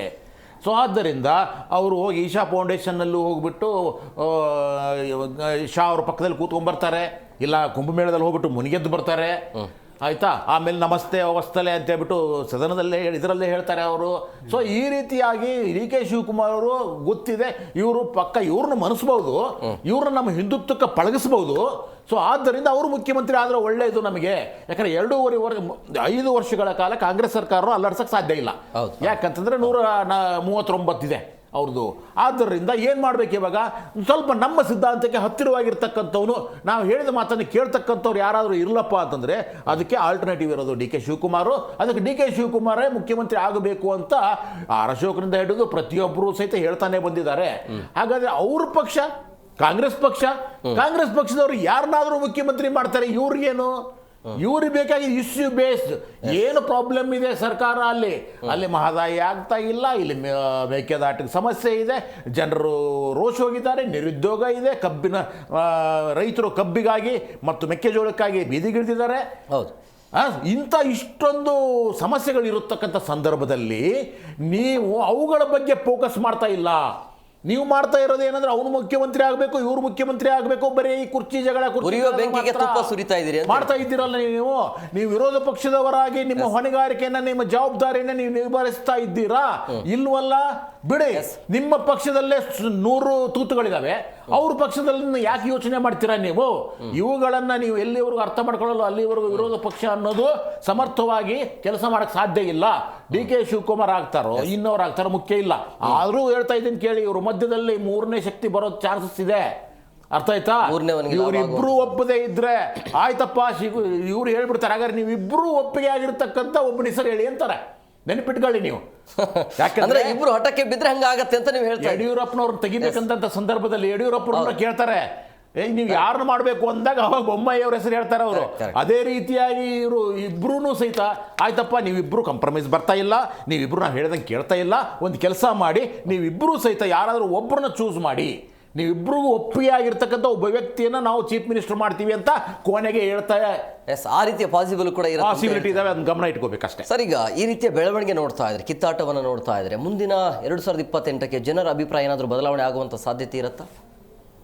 ಏನು ಪರಿಣಾಮ ಬೀರಬಹುದು ಅಂತ ಮುಂದಿನ ದಿನಮಾನಗಳಲ್ಲಿ? ನಿಶ್ಚಿತವಾಗಿ ಈ ರೀತಿಯ ಸರ್ಕಾರದ ಗೊಂದಲಗಳೇನಿದೆ, ಜನರಿಗೆಲ್ಲ ಒಂದು ಕಡೆ ಇದು ಚುನಾವಣೆಯ ಸಂದರ್ಭದಲ್ಲಿ ಏನಪ್ಪ 5 ವರ್ಷ ಇವ್ರು ಕಿತ್ತಾಟದಲ್ಲೇ ಕಾಲ ಕಳೆದ್ಬಿಟ್ರು ಅನ್ನೋ ಥರ ಆಗುತ್ತೆ. ಇನ್ ಕೇಸ್ ಇವ್ರು ಏನೋ ಒಳ್ಳೆ ಕೆಲಸಗಳನ್ನು ಮಾಡಿದ್ರೆ ಅಥವಾ ಗ್ಯಾರಂಟಿಗಳಿಂದ ಜನರಿಗೆ ಅನುಕೂಲ ಆಗಿದ್ರೆ ಅದೆಲ್ಲವನ್ನು ಮರೆಮಾಚುವಂತ ಕೆಲಸ ಇದಾಗುತ್ತೆ. ಈ ರಾಜಕೀಯ ಗೊಂದಲಗಳಿದೆಯಲ್ಲ, ಇದು ಸರ್ಕಾರದ ವರ್ಚಸ್ಸನ್ನ ಬಹಳಷ್ಟು ಕುಂದಿಸುತ್ತೆ. ಹೆಂಗಾಗುತ್ತೆ ಅಂದರೆ ಅವರಲ್ಲೇ ಹೊಂದಾಣಿಕೆ ಇಲ್ಲ, ಅವರೇ ಇಬ್ಬರೇ ಕಿತ್ತಾಡ್ತಾ ಇದ್ದಾರೆ, ಇಬ್ಬರು ಲೀಡರ್ಸು. ಆ್ಯಕ್ಚುಲಿ ಕಾಂಗ್ರೆಸ್ಸಿಗೆ ನೋಡಿ, ಸಿದ್ದರಾಮಯ್ಯ ಮತ್ತು DK Shivakumar very good combination. ಯಾಕಂದರೆ ಸಿದ್ದರಾಮಯ್ಯನವ್ರಿಗೆ ಸಾಮಾಜಿಕವಾಗಿ ಒಂದು ಲೀಡರ್ಶಿಪ್ಪು, ವೇದಿಕೆಯಲ್ಲಿ ಮಾತನಾಡುವಂಥದ್ದು, ಜನರನ್ನ ಆಕರ್ಷಣೆ ಮಾಡುವಂಥ ಶಕ್ತಿ ಇದೆ. ಸಂಘಟನೆ ಅಂತ ಬಂದಾಗ DK ಶಿವಕುಮಾರ್ಗಿದೆ. ಆ 2 ಕಾಂಬಿನೇಷನ್ ಇದ್ದಿದ್ದಕ್ಕೆ ಕಾಂಗ್ರೆಸ್ ಈ ಬಾರಿ ಅಧಿಕಾರಕ್ಕೆ ಬರೋಕ್ಕೆ ಸಾಧ್ಯ ಆಗಿದೆ. ಆದರೆ ಅವರಿಬ್ಬರನ್ನೇ ಕಿತ್ತಾಡ್ತಾ ಇರೋದು ಆ ಪಕ್ಷದ ಕಾರ್ಯಕರ್ತರಿಗೆ ಮತ್ತು ರಾಜ್ಯದ ಜನರಿಗೆ ಒಂದು ಕೆಟ್ಟ ಸಂದೇಶ ಹೋಗ್ತಾ ಇದೆ. ಸೊ ಇದು ಚುನಾವಣೆಯಲ್ಲಿ ಖಂಡಿತವಾಗಿ ಒಂದು ನೆಗೆಟಿವ್ ಇಂಪ್ಯಾಕ್ಟ್ ಆಗುತ್ತೆ. ಈ ದೃಷ್ಟಿಯಿಂದ ಆದರೂ ಕಾಂಗ್ರೆಸ್ಸಿನ ನಾಯಕರು, ಹೈಕಮಾಂಡ್ನವರು ಸ್ವಲ್ಪ ಇದರಲ್ಲಿ ಇಂಟರ್ಫಿಯರ್ ಆಗಿ ಆಗ್ತಾ ಇರುವಂಥ ಈ ಒಂದು ಡ್ಯಾಮೇಜ್ ಏನಿದೆಯಲ್ಲ, ಇದನ್ನು ಬೇಗ ಕಂಟ್ರೋಲ್ ಮಾಡಬೇಕಾಗಿತ್ತು. ಅಥವಾ ಈಗೂ ಕೂಡ ಕಾಲ ಮಿಕ್ಕಿಲ್ಲ, ಕಾಲ ಇನ್ನೂ ಕೂಡ ಇದೆ. ಆದಷ್ಟು ಬೇಗ ಈ ಸಮಸ್ಯೆನ ಬಗೆಹರಿಸಬೇಕು. ಮತ್ತು ಇದ್ರ ಜೊತೆಗೆ ಈ ಅಧಿಕಾರ ಹಸ್ತಾಂತರ ಅನ್ನುವಂಥದ್ದು ಕರ್ನಾಟಕದ ರಾಜಕಾರಣದಲ್ಲಿ ಏನು ಹೊಸದಲ್ಲ. ಮತ್ತು ಈಗ ನೋಡಿ, ಸಿದ್ದರಾಮಯ್ಯನವರು ನಾನೇ 5 ವರ್ಷ ಮುಖ್ಯಮಂತ್ರಿ ಅಂತ ಹೇಳ್ಕೊಂಡು ಅಡ್ಡಾಡ್ತಾರೆ. ಅವ್ರ ಬೆಂಬಲಿಗರೆಲ್ಲ ಸಿದ್ದರಾಮಯ್ಯನವರೇ ಮುಖ್ಯಮಂತ್ರಿ ಅಂತಾರೆ. ಇನ್ನೊಂದು ಕಡೆ DK ಶಿವಕುಮಾರ್ ಆ ಮಾತು ಹೇಳ್ತಾ ಇಲ್ಲ. ಅಂದರೆ ಇಲ್ಲಿ ಸ್ಪಷ್ಟವಾಗಿ ಗೊತ್ತಾ ಇರುವಂಥದ್ದು, ಸಿದ್ದರಾಮಯ್ಯನವರು ಎಲ್ಲ ಒಂದು ಕಡೆ ಅಧಿಕಾರ ಬಿಟ್ಟು ಕೊಡ್ತಾ ಇಲ್ಲ ಅನ್ನುವಂಥದ್ದು. ಈ ಅಧಿಕಾರ ಬಿಟ್ಟು ಕೊಡ್ತಾ ಇಲ್ಲ ಅನ್ನುವಂಥದ್ದು ಜನರಿಗೆ ಒಂದು ದೊಡ್ಡ ಕೆಟ್ಟ ಸಂದೇಶ ಹೋಗುತ್ತೆ. ಹಿಂದೆ 2020 ಸರ್ಕಾರ ಆಗುತ್ತೆ JDS BJP ನಡುವೆ. ಆವಾಗ ಕುಮಾರಸ್ವಾಮಿ ಅವರು ಅಧಿಕಾರ ಬಿಟ್ಟು ಕೊಡೋದಿಲ್ಲ. ಆವಾಗ ಯಡಿಯೂರಪ್ಪನವರು ಅದೇ ವಿಷಯ ಇಟ್ಕೊಂಡು ಚುನಾವಣೆಗೆ ಹೋಗ್ತಾರೆ. ವಚನ ಭ್ರಷ್ಟರು ಅಂತ ಹೋದಾಗ ಜನ BJPಗೆ ಸಪೋರ್ಟ್ ಮಾಡ್ತಾರೆ. JDSಗೆ ಅದು ದೊಡ್ಡ ಡ್ಯಾಮೇಜ್ ಆಗುತ್ತೆ. ಇವತ್ತಿಗೂ ಅವ್ರು ವಚನ ಭ್ರಷ್ಟರು ಅಂತ, ರಾಜಕೀಯ ವಚನ ಭ್ರಷ್ಟರು ಅನ್ನುವಂಥ ಹಣೆಪಟ್ಟಿ ಯಾರಿಗೆ ಬರುತ್ತೆ? ಸಿದ್ದರಾಮಯ್ಯನವ್ರಿಗೆ ಬರುತ್ತೆ. ಇದು ಮುಂದಿನ ದಿನಗಳಲ್ಲಿ DK ಶಿವಕುಮಾರ್ಗೆ ವೈಯಕ್ತಿಕವಾಗಿ ಅಥವಾ ಸಿದ್ದರಾಮಯ್ಯನವರ ನಂತರದ ರಾಜಕಾರಣಕ್ಕೆ ಅವ್ರಿಗಿದು ಒಂದು ರೀತಿಯ ಪ್ಲಸ್ ಪಾಯಿಂಟ್. ಸಮಾಜದ ಒಂದೇ ಪಕ್ಷ ಈ ಸಿಂಪತಿ ಕ್ರಿಯೇಟ್ ಆಗೋದಿದೆಯಲ್ಲ, ಸಿದ್ದರಾಮಯ್ಯ ಅಧಿಕಾರನೇ ಕೊಡ್ಲಿಲ್ಲಪ್ಪ DK ಶಿವಕುಮಾರ್ಗೆ, ಅದ್ರ ಜೊತೆಗೆ ಅವರು ಒಕ್ಕಲಿಗರಲ್ಲೂ ಕೂಡ ನಮ್ಮ ಸಮುದಾಯದ ಲೀಡರ್ಗೆ ಅಧಿಕಾರ ಬಿಟ್ಟು ಕೊಡ್ತಾ ಇಲ್ಲ ಅನ್ನುವಂಥ ಒಂದು ಸಿಂಪತಿ ಕ್ರಿಯೇಟ್ ಆಗುತ್ತೆ. ಇದು ರಾಜಕೀಯವಾಗಿ. ಇನ್ನೊಂದು, DK ಶಿವಕುಮಾರ್ ಒಬ್ಬ ಪಳಗಿದರ ಪೊಲಿಟಿಷಿಯನ್ ಅನ್ನೋದಕ್ಕೆ ಈ ಘಟನೆಗಳು ಕೂಡ ಕಾರಣ. ಏನಂದರೆ, ನೀವು ಇವಾಗ ಅವ್ರು ಏನಾದರೂ ಕಾಂಪ್ರಮೈಸ್ ಮಾಡಿ ಸುಮ್ಮನೆ ಇದ್ಬಿಟ್ರೆ ಸಿದ್ದರಾಮಯ್ಯ ನಂತರ ಅವ್ರ ಉತ್ತರಾಧಿಕಾರಿನ ಅವರೇ ರೆಡಿ ಮಾಡಿಬಿಡ್ಬೋದು, ಬೇರೆ ಯಾರನ್ನೋ. ಅದಕ್ಕೆ ಅವ್ರು ಮುಂದಾದರೂ ನನಗೆ ಸಿಗಲಿ ಅಂತ ರಾಜಕೀಯದಲ್ಲಿ ಯಾವಾಗಲೂ ಫೈಟ್ ಮಾಡ್ತಾನೆ ಇರಬೇಕು. ಅಟ್ಲೀಸ್ಟ್ ಸಿದ್ದರಾಮಯ್ಯನವ್ರ ನಂತರ ಅವರು ಈ ಚುನಾವಣೆ ಆದಮೇಲೆ ನಾನು ಕಂಟೆಸ್ಟ್ ಮಾಡೋದಿಲ್ಲ, ರಾಜಕೀಯದಿಂದ ದೂರ ಹೋಗ್ತೀನಿ, ರಾಷ್ಟ್ರ ರಾಜಕಾರಣಕ್ಕೆ ಹೋಗೋದಿಲ್ಲ, ನನಗೆ ಹಿಂದಿ ಬರೋದಿಲ್ಲ ಅಂತೆಲ್ಲ ಹೇಳಿದ್ದಾರೆ. ಸೊ ಅಟ್ಲೀಸ್ಟ್ ಆ ಒಂದು ಅವಕಾಶ ಆದರೂ DK ಶಿವಕುಮಾರ್ಗೆ ಮುಂದೆ ಕಾಂಗ್ರೆಸ್ನ ನಾಯಕತ್ವ, ಕರ್ನಾಟಕದ ರಾಜಕೀಯ ನಾಯಕತ್ವ ಅವರಿಗೆ ಸಿಗುವಂಥ ಸಾಧ್ಯತೆ ಇರುತ್ತೆ. ಸೊ ಆ ದೃಷ್ಟಿಯಿಂದ ಕೂಡ DK ಶಿವಕುಮಾರ್ ಮುಂದಿನ ಯೋಚನೆ ಮಾಡೇನೆ ಈ ಒಂದು ಹೋರಾಟ ಮಾಡ್ತಾ ಇದ್ದಾರೆ. ಮಾತ್ರ ಮರೆಯಂಗ ಸರ್, ಹಾಗೆ ಸಂಪರ್ಕದಲ್ಲಿ ಬ್ರೇಕ್ನ ಸಮಯ ಆಗಿದೆ, ಬ್ರೇಕ್ ತೊಗೊಂಡು ಬಂದ್ಬಿಡ್ತೀನಿ. ಬ್ರೇಕ್ ಆದ ಬಳಿಕ ಈಗ ಇವತ್ತು ಬೆಳಗ್ಗೆ ಬ್ರೇಕ್ಫಾಸ್ಟ್ ಆಯಿತು, ಬ್ರೇಕ್ಫಾಸ್ಟ್ ಆಗ್ತಾ ಇದ್ದಂಗೆ DCM DK Shivakumar dinner meeting ಕರಿತಾ ಇರುವಂಥದ್ದು CM ಸಿದ್ದರಾಮಯ್ಯನವರಿಗೆ. ಬಟ್ ಸಿದ್ದರಾಮಯ್ಯ ಅದಕ್ಕೆ ಒಪ್ಪಿಗೆ ಕೊಟ್ಟಿಲ್ಲ. ನೋಡೋಣ ಅನ್ನೋ ರೀತಿಯಲ್ಲಿ ಮಾತುಕತೆ ಆಗಿದೆ ಅಂತೆ. ಹಾಗಾದರೆ ಮಂಗಳವಾರ ಏನೆಲ್ಲ ಚರ್ಚೆ ಆಗಬಹುದು ಡಿನ್ನರ್ ಮೀಟಿಂಗಲ್ಲಿ, ಅದ್ರ ಬಗ್ಗೆ ಮರ್ಯಾಂಕ ಸರ್, ಈಗ ಈ ಹೈಕಮಾಂಡ್ ನಿರ್ಧಾರಕ್ಕೆ ಬಂದಿರೋದು ಅಧಿವೇಶನ ಮುಗಿಲಿ ಅನ್ನೋದು. ಬಟ್ ಈ ಅಧಿವೇಶನ ಯಾವ ರೀತಿಯಾಗಿ ನಡಿಬೇಕು, ಯಾವೆಲ್ಲ ವಿಚಾರದ ಬಗ್ಗೆ ಚರ್ಚೆ ಆಗಬೇಕು, ಈ ಗೊಂದಲನೇ ಇರಬಾರ್ದು. ಅಲ್ಲಿ ಅಧಿವೇಶನ ಪ್ರಮುಖವಾಗಿ ಉತ್ತರ ಕರ್ನಾಟಕ ಭಾಗದ ಸಮಸ್ಯೆಗಳ ಬಗ್ಗೆ ಎತ್ತಿ ಹಿಡಿಯುವಂಥ ಕೆಲಸ ಆಗಬೇಕು. ಅದು ಆಗತ್ತಾ? ನೀವು ಪ್ರಮುಖವಾಗಿ BJPಗೆ ಸಂದೇಶವನ್ನು ಕೊಡಬೇಕು. ಸುಮ್ಮನೆ CM ಕುರ್ಚಿ ವಿಚಾರವಾಗಿ ಕಿತ್ತಾಡಿಕೊಂಡು ಸುಮ್ಮನೆ ಅಲ್ಲಿ ಸಮಯವನ್ನು ಕಳೆಯೋದು ಮಾಡೋದು, ಅದನ್ನು ಆ ಸಮಯವನ್ನು ವ್ಯರ್ಥ ಮಾಡೋದು ಅವಕಾಶ ಕೊಡಬಾರ್ದು. ಸೊ ಹಂಗಾಗಿ BJP ಪ್ಲಾನ್ ಏನು ಇರಬೇಕು ಅಂತೇಳಿ, ಯಾಕಂದರೆ ಎಲ್ಲರೂ ಕೂಡ ಜನ ನೋಡ್ತಿರ್ತಾರೆ. ಈಗ ಅದೊಂದಕ್ಕೆ ಮುಂಚೆ ನಾನು ಲಾಸ್ಟ್ ಒಂದು ಪ್ರಶ್ನೆಗೆ ಒಂದು ಆನ್ಸರ್ ಮಾಡ್ಬೇಕಂತ ಇಷ್ಟ ಇದೆ. ಹೇಳಿ. ಈ ಒಂದು ಮಾತು ಕೇಳಿದ್ರಿ, ಯಾಕೆ ಈಗ ಮಾತು ಕೊಟ್ಟಂತೆ ಯಾಕೆ ಸಿದ್ದರಾಮಯ್ಯನವರು ಬಿಟ್ಕೊಡಕ್ಕೆ ರೆಡಿ ಇಲ್ಲ ಅಂತಂದು ಬಂದಾಗ ಒಂದು ಬಹಳ ಇಂಪಾರ್ಟೆಂಟ್ ನೀವು ಯೋಚನೆ ಮಾಡ್ಬೇಕಾಗಿರೋದು ಅಂದ್ರೆ, ಈಗ 40ರಿಂದ 45 ಜನ ಮಿನಿಸ್ಟರ್ಗಳು ಇರ್ತಾರೆ ಸಿದ್ದರಾಮಯ್ಯನವರು. ಈಗ ಸಿದ್ದರಾಮಯ್ಯನವ್ರು ಏನಾದ್ರು ಈ ಕಾಲಕ್ಕೆ ಇದನ್ನ ಬಿಟ್ಕೊಟ್ರೆ ಅವ್ರದ್ದೇನೋ ಸಂಧ್ಯಾ ಕಾಲದ ಇದು ಮುಗಿಯುತ್ತೆ. ಆದ್ರೆ ಈ 40-45 ಜನ ಮಿನಿಸ್ಟರ್ ನಂಬಿರ್ತಾರಲ್ಲ, ಅವ್ರ ಭವಿಷ್ಯ ಏನಾಗುತ್ತೆ ರಾಜಕೀಯದಲ್ಲಿ ಕಾಂಗ್ರೆಸ್ ಒಳಗಡೆ ಅನ್ನೋದು ಬಹಳ ಬಹಳ ದೊಡ್ಡ ಪ್ರಶ್ನೆ. ಯಾಕಂದ್ರೆ ಅವ್ರ ಫಾಲೋವರ್ಸ್ ಎಲ್ಲ ಇರ್ತಾರೆ, ಅವರು ಇಷ್ಟು ದಿನ ಸಪೋರ್ಟ್ ಮಾಡಿರ್ತಾರೆ. ಸಿದ್ದರಾಮಯ್ಯನವರು ಆಯ್ತು ನಾನು ಮಾತು ಕೊಟ್ಟಿದ್ದೆ, ಏನು ಮಾಡೋಕ್ಕಾಗಲ್ಲ ಬಿಟ್ಬಿಡ್ತೀನಿ ಅಂತ ವಚನ ಭ್ರಷ್ಟತೆ ಬೇಡ ಅಂದ್ಬಿಟ್ಟು ಅಕಸ್ಮಾತ್ ಏನಾದರೂ ಅವ್ರ ಮಾತಿಗೆ ಇದು ಮಾಡಿಬಿಟ್ರೆ ಈ 40-45 ಜನ ಮಿನಿಸ್ಟರ್ಗಳದ್ದು ಭವಿಷ್ಯ ಏನಾಗುತ್ತೆ. ಯಾಕಂದ್ರೆ DK ಶಿವಕುಮಾರ್ ಅವರು ಅಕಸ್ಮಾತ್ ಬಂತು ಅಂದ್ರೆ CM ಆಗಿ ಅವ್ರದ್ದೇ ಆದಂಥ ಒಂದು ಚಾಯ್ಸ್ ಇರುತ್ತೆ, ಇದೆಲ್ಲ ಇರುತ್ತೆ. ಅದೊಂದು ದೊಡ್ಡ ಕಾರಣ ಈಗ ಇರೋ ಸಿಚುವೇಶನ್ಗೆ, where Siddaramaiah not able to transfer the power sharing so easily ಅನ್ನೋದು ಒಂದು ಪಾಯಿಂಟು. ಇನ್ನೊಂದು ಹೇಳ್ತಾ ಇದ್ದೀರಿ, ಈಗ ನಿಮ್ಮ ಕ್ವಶನ್ ಇರೋದು BJP ಅವರು ಯಾವ ಥರ ಇದು ಮಾಡಬೇಕು ಅಂದರೆ, ಈಗ BJP ಅವ್ರಿಗೆ ಏನಾಗಿದೆ ಅಂತಂದರೆ, ಅವ್ರಿಗೆ ಈಗ ಒಂಥರ ಮ್ಯಾಜಿಕ್, ನಾನು ಇದು ಲಾಸ್ಟ್ ಟೈಮು 1-2 ಸಲ ಮಾತಾಡಿದೆ, ಯಾವ್ದಾದ್ರು ಒಂದು ಮ್ಯಾಜಿಕ್ ಆಗಿ ಹೆಂಗೋ ಈ ಸರ್ಕಾರ ಬಿದ್ದೋದ್ರೆ ಸಾಕು ಅಂತ ಕಾಯ್ತಾ ಇದ್ದಾರೆ.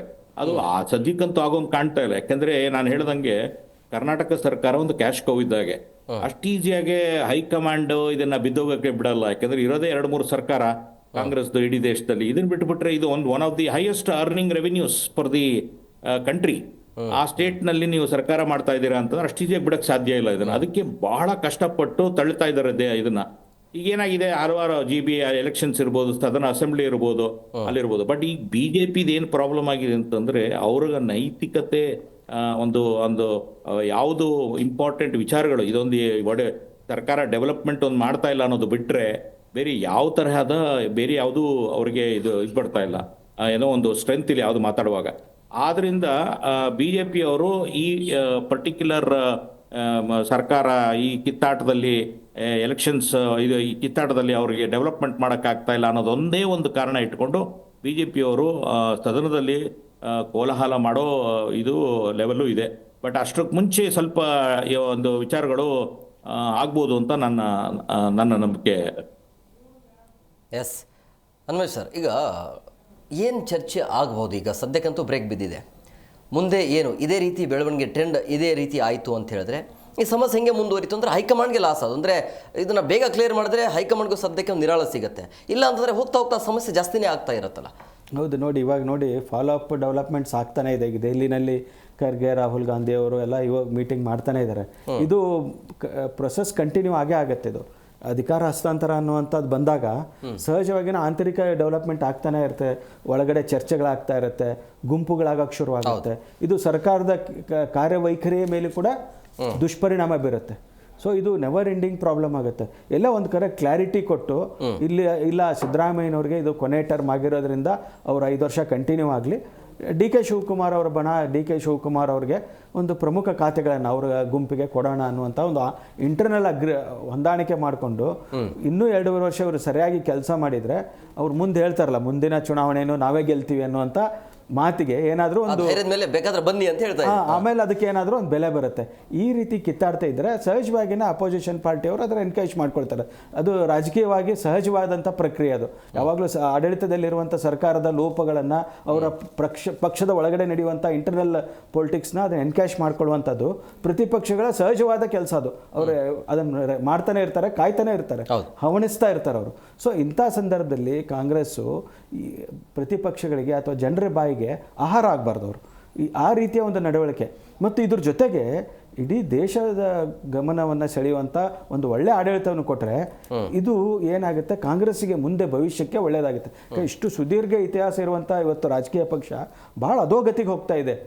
ಎಲ್ಲ ಚುನಾವಣೆಗಳನ್ನು, ವಿಧಾನಸಭಾ ಚುನಾವಣೆಗಳನ್ನು ಬೇರೆ ಬೇರೆ ರಾಜ್ಯದಲ್ಲಿ ಸೋಲ್ತಾ ಇದ್ದಾರೆ. ಲೋಕಸಭೆಯಲ್ಲಿ ಕಂಟಿನ್ಯೂಸ್ 3 ಚುನಾವಣೆ ಸೋತಿದ್ದಾರೆ. ಇಂಥ ಒಂದು ಸಂದರ್ಭದಲ್ಲಿ ಕರ್ನಾಟಕದಲ್ಲಿ ಒಳ್ಳೆ ಆಡಳಿತವನ್ನು ಕೊಡುವಂಥ ಒಂದು ಅನಿವಾರ್ಯತೆ ಇದೆ ಅವರಿಗೆ. ಇಲ್ಲಿ ಒಳ್ಳೆ ಆಡಳಿತವನ್ನು ಕೊಟ್ಟರೆ ಇಡೀ ದೇಶಕ್ಕೆ ಸಂದೇಶ ಹೋಗುತ್ತೆ, ಕಾಂಗ್ರೆಸ್ನವರು ಒಳ್ಳೆ ಆಡಳಿತ ಕೊಡ್ತಾರಪ್ಪ ಅನ್ನುವಂಥದ್ದು. ಇಲ್ಲದೇ ಇದ್ರೆ ಏನಾಗುತ್ತೆ, ಇದು ಕೂಡ ಮುಂದೆ BJPಯ ಪಾಲಾಗುವಂಥ ಒಂದು ಸಾಧ್ಯತೆ ಇರುತ್ತೆ. ಹೀಗಾಗಿ ಈ ನಾಯಕರೇನಿದಾರಲ್ಲ, ಸಿದ್ದರಾಮಯ್ಯ, DK ಶಿವಕುಮಾರ್, ಅವ್ರ ಮೇಲೆ ಕೇವಲ ಕರ್ನಾಟಕ ಅಲ್ಲ ಇಡೀ ದೇಶಕ್ಕೆ ತೋರಿಸಬೇಕಾದಂಥ ಒಂದು ಅನಿವಾರ್ಯತೆ ಇದೆ. ಸೊ ಅದನ್ನು ಅವ್ರು ಗಮನದಲ್ಲಿಟ್ಕೊಂಡು ಒಳ್ಳೆಯ ಆಡಳಿತವನ್ನು ಕೊಡೋದಕ್ಕೆ ಗಮನ ಹರಿಸಬೇಕು. ಮತ್ತು ಈ ರೀತಿಯ ಕಲಹಗಳೇನಿದೆ, ಅಧಿಕಾರಕ್ಕಾಗಿ ಕಿತ್ತಾಡುವಂಥ ಕಲಹಗಳೇನಿದೆಯಲ್ಲ, ಇದು ಸಹಜವಾಗಿ ಎಲ್ಲ ಪಕ್ಷದಲ್ಲೂ ಇರುತ್ತೆ, ಎಲ್ಲ ಸರ್ಕಾರಗಳಲ್ಲೂ ಇರುತ್ತೆ. ಆದರೆ ಅದು ಆಂತರಿಕವಾಗಿದ್ದಷ್ಟು ಒಳ್ಳೆಯದು, ಅದು ಬಹಿರಂಗವಾಗಿ ಕಾಣಿಸ್ಕೋಬಾರ್ದು. ಈ ರೀತಿಯ ಹಾದಿ ಬೀದಿಯಲ್ಲಿ ಹೇಳಿಕೆ ಕೊಡುವಂಥದ್ದು ಆಗಬಾರ್ದು ಮತ್ತು ಇಷ್ಟು ಡ್ಯಾಮೇಜ್ ಆಗುವಂಥದ್ದು ಆಗಬಾರ್ದು. ಇದು ಪಕ್ಷಕ್ಕೆ, ಪಕ್ಷದ ಕಾರ್ಯಕರ್ತರಿಗೆ, ಇಡೀ ರಾಜ್ಯದ ಜನರಿಗೆ ಒಂದು ತಪ್ಪು ಸಂದೇಶವನ್ನು ಕೊಡುವಂಥ ಬೆಳವಣಿಗೆಗಳು ಇಲ್ಲಿವರೆಗೂ ಆಗಿದೆ. ಈಗ ಜನನೂ ಏನು ಮಾತಾಡ್ತಾರೆ, ಅವರಿಬ್ಬರು ಕಿತ್ತಾಡ್ತಾರೆ, ಸಿದ್ದರಾಮಯ್ಯ. ಅದಕ್ಕೆ ಸಾಮಾನ್ಯ ಜನರು, ಹಳ್ಳಿನಲ್ಲಿರೋ ರೈತರು ಕುತ್ಕೊಂಡು ಮಾತಾಡ್ತಾರೆ, ಸಿದ್ದರಾಮಯ್ಯ ಕೊಡೋದಲ್ಲಿ ಬಿಡ್ರಿ, ಅವ್ನು ಕೊಡಲ್ಲ, ಇವ್ನು ಬಿಡಲ್ಲ ಅಂತ. ನಾವು ದಿನ ಸೋಷಿಯಲ್ ಮೀಡಿಯಾದಲ್ಲಿ ನೋಡ್ತಾ ಇದ್ದೀವಿ, ಸಿದ್ದರಾಮಯ್ಯ ಕೊಡಲ್ಲ, DK ಶಿವಕುಮಾರ್ ಬಿಡಲ್ಲ. ಇದು ಟ್ರೋಲ್ ಆಗ್ತಾ ಇದೆ. ಇದು ಏನಾಗುತ್ತೆ, ಜನರ ಮನಸ್ಸಲ್ಲಿ ಅದೇ ಕುತ್ಕೊಂಡ್ಬಿಡುತ್ತೆ, ಇವರು 5 ವರ್ಷ ಬರೀ ಕಿತ್ತಾಡಿದ್ರು ಅಂತ ಆಗುತ್ತೆ. ಮಾಡಿರುವ ಯಾವಾಗಲೂ ಏನಾಗುತ್ತೆ, ನೆಗೆಟಿವ್ ಸುದ್ದಿಗಳಿರ್ತಲ್ಲ, ನೆಗೆಟಿವ್ ಬೆಳವಣಿಗೆಗಳು ಪಾಸಿಟಿವ್ ಆಗಿರುವಂಥದ್ದನ್ನು ಎಲ್ಲ ಸರ್ಕಾರಗಳಲ್ಲಿ ಏನಾಗುತ್ತೆ, ನೀವು ಎಷ್ಟೇ ಒಳ್ಳೆ ಕೆಲಸ ಮಾಡಿ, ನೀವು 100 ಒಳ್ಳೆ ಕೆಲಸ ಮಾಡಿ, ಒಂದು ತಪ್ಪು ಮಾಡಿ, ಆ ಒಂದು ತಪ್ಪ ಹೈಲೈಟ್ ಆಗುತ್ತೆ. ಅದು ಒಬ್ಬ ವ್ಯಕ್ತಿಗತವಾಗಿ ಬಂದಾಗ ಅಷ್ಟೇ, ಒಂದು ರಾಜಕೀಯ ಪಕ್ಷವಾಗಿ ಬಂದಾಗ ಅಷ್ಟೇ, ಒಂದು ಸಂಘಟನೆಯಾಗಿ ಬಂದಾಗ ಅಷ್ಟೇ. ಇವರು ಮಾಡಿರುವಂಥ ಒಳ್ಳೆಯ ಕೆಲಸಗಳು ಎಷ್ಟೇ ಇದ್ದರೂ ಕೂಡ ಈ ಎಲ್ಲ ಜಗಳಾಟ ಇದೆಯಲ್ಲ, ಹಾದಿ ಬೀದಿ ರಂಪ, ಇದೆಲ್ಲವನ್ನು ಮರೆಮಾಚಿ ಕಾಂಗ್ರೆಸ್ಸಿನ ಒಂದು ಇಮೇಜ್ ಏನಿದೆಯಲ್ಲ ಅದು ಬಹಳ ಟಾರ್ನಿಷ್ ಆಗುವಂಥದ್ದು, ಅದಕ್ಕೆ ಇಫೆಕ್ಟ್ ಕಪ್ಪು ಮುಸಿ ಬೆಳೆದಂಗೆ ಆಗುತ್ತೆ. ಆ ದೃಷ್ಟಿಯಿಂದ ಹಿರಿಯ ನಾಯಕರು, ಕಾಂಗ್ರೆಸ್ನವರು ಇದನ್ನು ಗಮನಿಸಬೇಕು. ಯಾಕಂದರೆ ಕರ್ನಾಟಕದ ರಾಜಕಾರಣ, ಕರ್ನಾಟಕದ ಜನರ ಮನಸ್ಥಿತಿ ಸಂಪೂರ್ಣವಾಗಿ BJPಗೆ ಪೂರಕವಾಗಿಲ್ಲ. ಇವ್ರು ಈ ರೀತಿ ಮಾಡಿದ್ರೆ BJPಗೆ ಅಡ್ವಾಂಟೇಜ್ ಆಗುತ್ತೆ. BJP ಇಲ್ಲಿವರೆಗೂ ಕ್ಲಿಯರ್ ಮೆಜಾರಿಟಿ ಕರ್ನಾಟಕದಲ್ಲಿ ಬಂದೇ ಇಲ್ಲ ಅವರು ಇಷ್ಟು ಚುನಾವಣೆ. ಸೊ ಇವ್ರು ಈ ರೀತಿ ಮಾಡಿದ್ರೆ ಮುಂದಿನ ಚುನಾವಣೆಯಲ್ಲಿ ಕ್ಲೀನ್ ಸ್ವೀಪೇ ಮಾಡಿಬಿಡ್ಬೋದು. ಸೊ ಆ ದೃಷ್ಟಿಯಿಂದ ಹಿರಿಯ ನಾಯಕರು, ಇವರ ಅನುಭವಿಗಳು ಕಾಲ ಮಿಂಚಿಲ್ಲ ಅಂತ ಹೇಳ್ತಾ ಇದ್ದಾರೆ. ಕಾಲ ಮಿಂಚಿಲ್ಲ. ಹೇಳಿ ಸರ್, ಈಗ ಒಬ್ಬ ಅಹಿಂದ ನಾಯಕ, ಮಾಸ್ ಲೀಡರ್ ಸಿದ್ದರಾಮಯ್ಯ ಅವರಿಗೆ ಇಂಥ ಪರಿಸ್ಥಿತಿ ಬರುತ್ತೆ ಅಂತ ಹೇಳಿದ್ರೆ ಏನು ಹೇಳ್ತೀರಿ? ಯಾಕೆ ಈ ಪರಿಸ್ಥಿತಿಗೆ ಸಿದ್ದರಾಮಯ್ಯ ಅವರು ಬಂದಿದ್ದಾರೆ? ಕೊನೆಯದಾಗಿ ಏನು ಹೇಳ್ತೀರಿ? ಅವ್ರಿಗಂಥ ಪರಿಸ್ಥಿತಿಯನ್ನು ಬಂದಿದೆ ಅಂತ ನನಗೇನು ಅನ್ನಿಸ್ತಾ ಇಲ್ಲ. ಇವತ್ತು ಸಿದ್ದರಾಮಯ್ಯ ಅದೇ ವರ್ಚಸ್ಸು ಇಟ್ಟಿರ್ತಕ್ಕಂಥ ಇರುವಂಥ ನಾಯಕನೇ ಆಯಿತಾ. ಸಿದ್ದರಾಮಯ್ಯ ಅವ್ರನ್ನ ಇವತ್ತವರೆಗೂ ಬೀಟ್ ಮಾಡೋಕ್ಕೆ ಸಾಧ್ಯ ಇಲ್ಲ. ಆಮೇಲೆ ಒಂದು ಸುಮ್ಮನೆ ಯೋಚನೆ ಮಾಡಿ, ಇಡೀ ಕರ್ನಾಟಕದಲ್ಲಿ ಎಲ್ಲರೂ ಒಪ್ತಕ್ಕಂಥ ಒಬ್ಬ ಮಾಸ್ ಲೀಡರ್ ಯಾರಾದರೂ ಇದ್ದರೆ ಸಿದ್ದರಾಮಯ್ಯ ಅವರು ಬಿಟ್ಟು ಇನ್ನೊಂದು ಹೆಸರು ಹೇಳಿ ನನಗೆ. ಅದು ವಿರೋಧ ಪಕ್ಷದಲ್ಲಿ ಇದ್ರೂ ಹೇಳಿ ನೀವು. ಇಲ್ಲ. ಆದ್ದರಿಂದ ಸಿದ್ದರಾಮಯ್ಯನವ್ರಿಗೆ ಎಥಿಕ್ಸ್ ಇದೆ, ಅವ್ರಿಗೆ ಸಿದ್ಧಾಂತ ಇದೆ, ಅವ್ರಿಗೆ ಜಾತ್ಯತೀತ ತತ್ವಗಳಲ್ಲಿ ನಂಬಿಕೆ ಇದೆ. ಅವ್ರು ಯಾವತ್ತೂ ಸಹಿತ ತಮ್ಮ ಸಿದ್ಧಾಂತವನ್ನು ಬಿಟ್ಟು ಹೋಗಿಲ್ಲ. ಸೊ ಆದ್ದರಿಂದ ಇವಾಗ ಅಧಿಕಾರದ ಹಸ್ತಾಂತರದ ಸಮಯದಲ್ಲಿ ಹೈಕಮಾಂಡು ಸಹಿತ ಈ ಸದ್ಯಕ್ಕೆ ಆಗುವ ಲಾಭ ನಷ್ಟಗಳ ಬಗ್ಗೆ ಯೋಚನೆ ಮಾಡಿದರೆ ತಪ್ಪಾಗುತ್ತೆ. ಮುಂದಿನ ಚುನಾವಣೆಯಲ್ಲಿ ಆಗುವ ಲಾಭ ನಷ್ಟಗಳ ಬಗ್ಗೆ ಮಾತ್ರ ಅವರು ಯೋಚನೆ ಮಾಡಬೇಕಾಗತ್ತೆ. ಯಾಕಂದ್ರೆ ಇವಾಗ ಸರ್ಕಾರವನ್ನು ಅಲ್ಲಾಡ್ಸಕ್ಕೆ ಸಾಧ್ಯ ಇಲ್ಲ. ನೀವು ಯಾರಾದರೂ ಒಬ್ಬ XYZ ತಗೊಂಬಂದು ಮುಖ್ಯಮಂತ್ರಿ ಮಾಡಿದ್ರು ಯಾರು ಸಮಸ್ಯೆ ಆಗೋದಿಲ್ಲ. ಆದರೆ ಮತಗಳು ಡಿವೈಡ್ ಆಗ್ತವೆ, ಜಾತಿವಾರು ಮತಗಳು ಬೇರೆ ಬೇರೆ ಆಗ್ತವೆ. ಆಮೇಲೆ ಇಲ್ಲಿರ್ತಕ್ಕಂಥ ಸಚಿವರು ಇದ್ದಾರಲ್ಲ, ಸಚಿವರಲ್ಲೂ ಸಹಿತ ಹೆಚ್ಚು ಕಡಿಮೆ ಆಗುತ್ತೆ, ಶಾಸಕರಲ್ಲಿ ಹೆಚ್ಚು ಕಡಿಮೆ ಆಗುತ್ತೆ, ಅಸಮಾಧಾನ ಜಾಸ್ತಿ ಆಗುತ್ತೆ.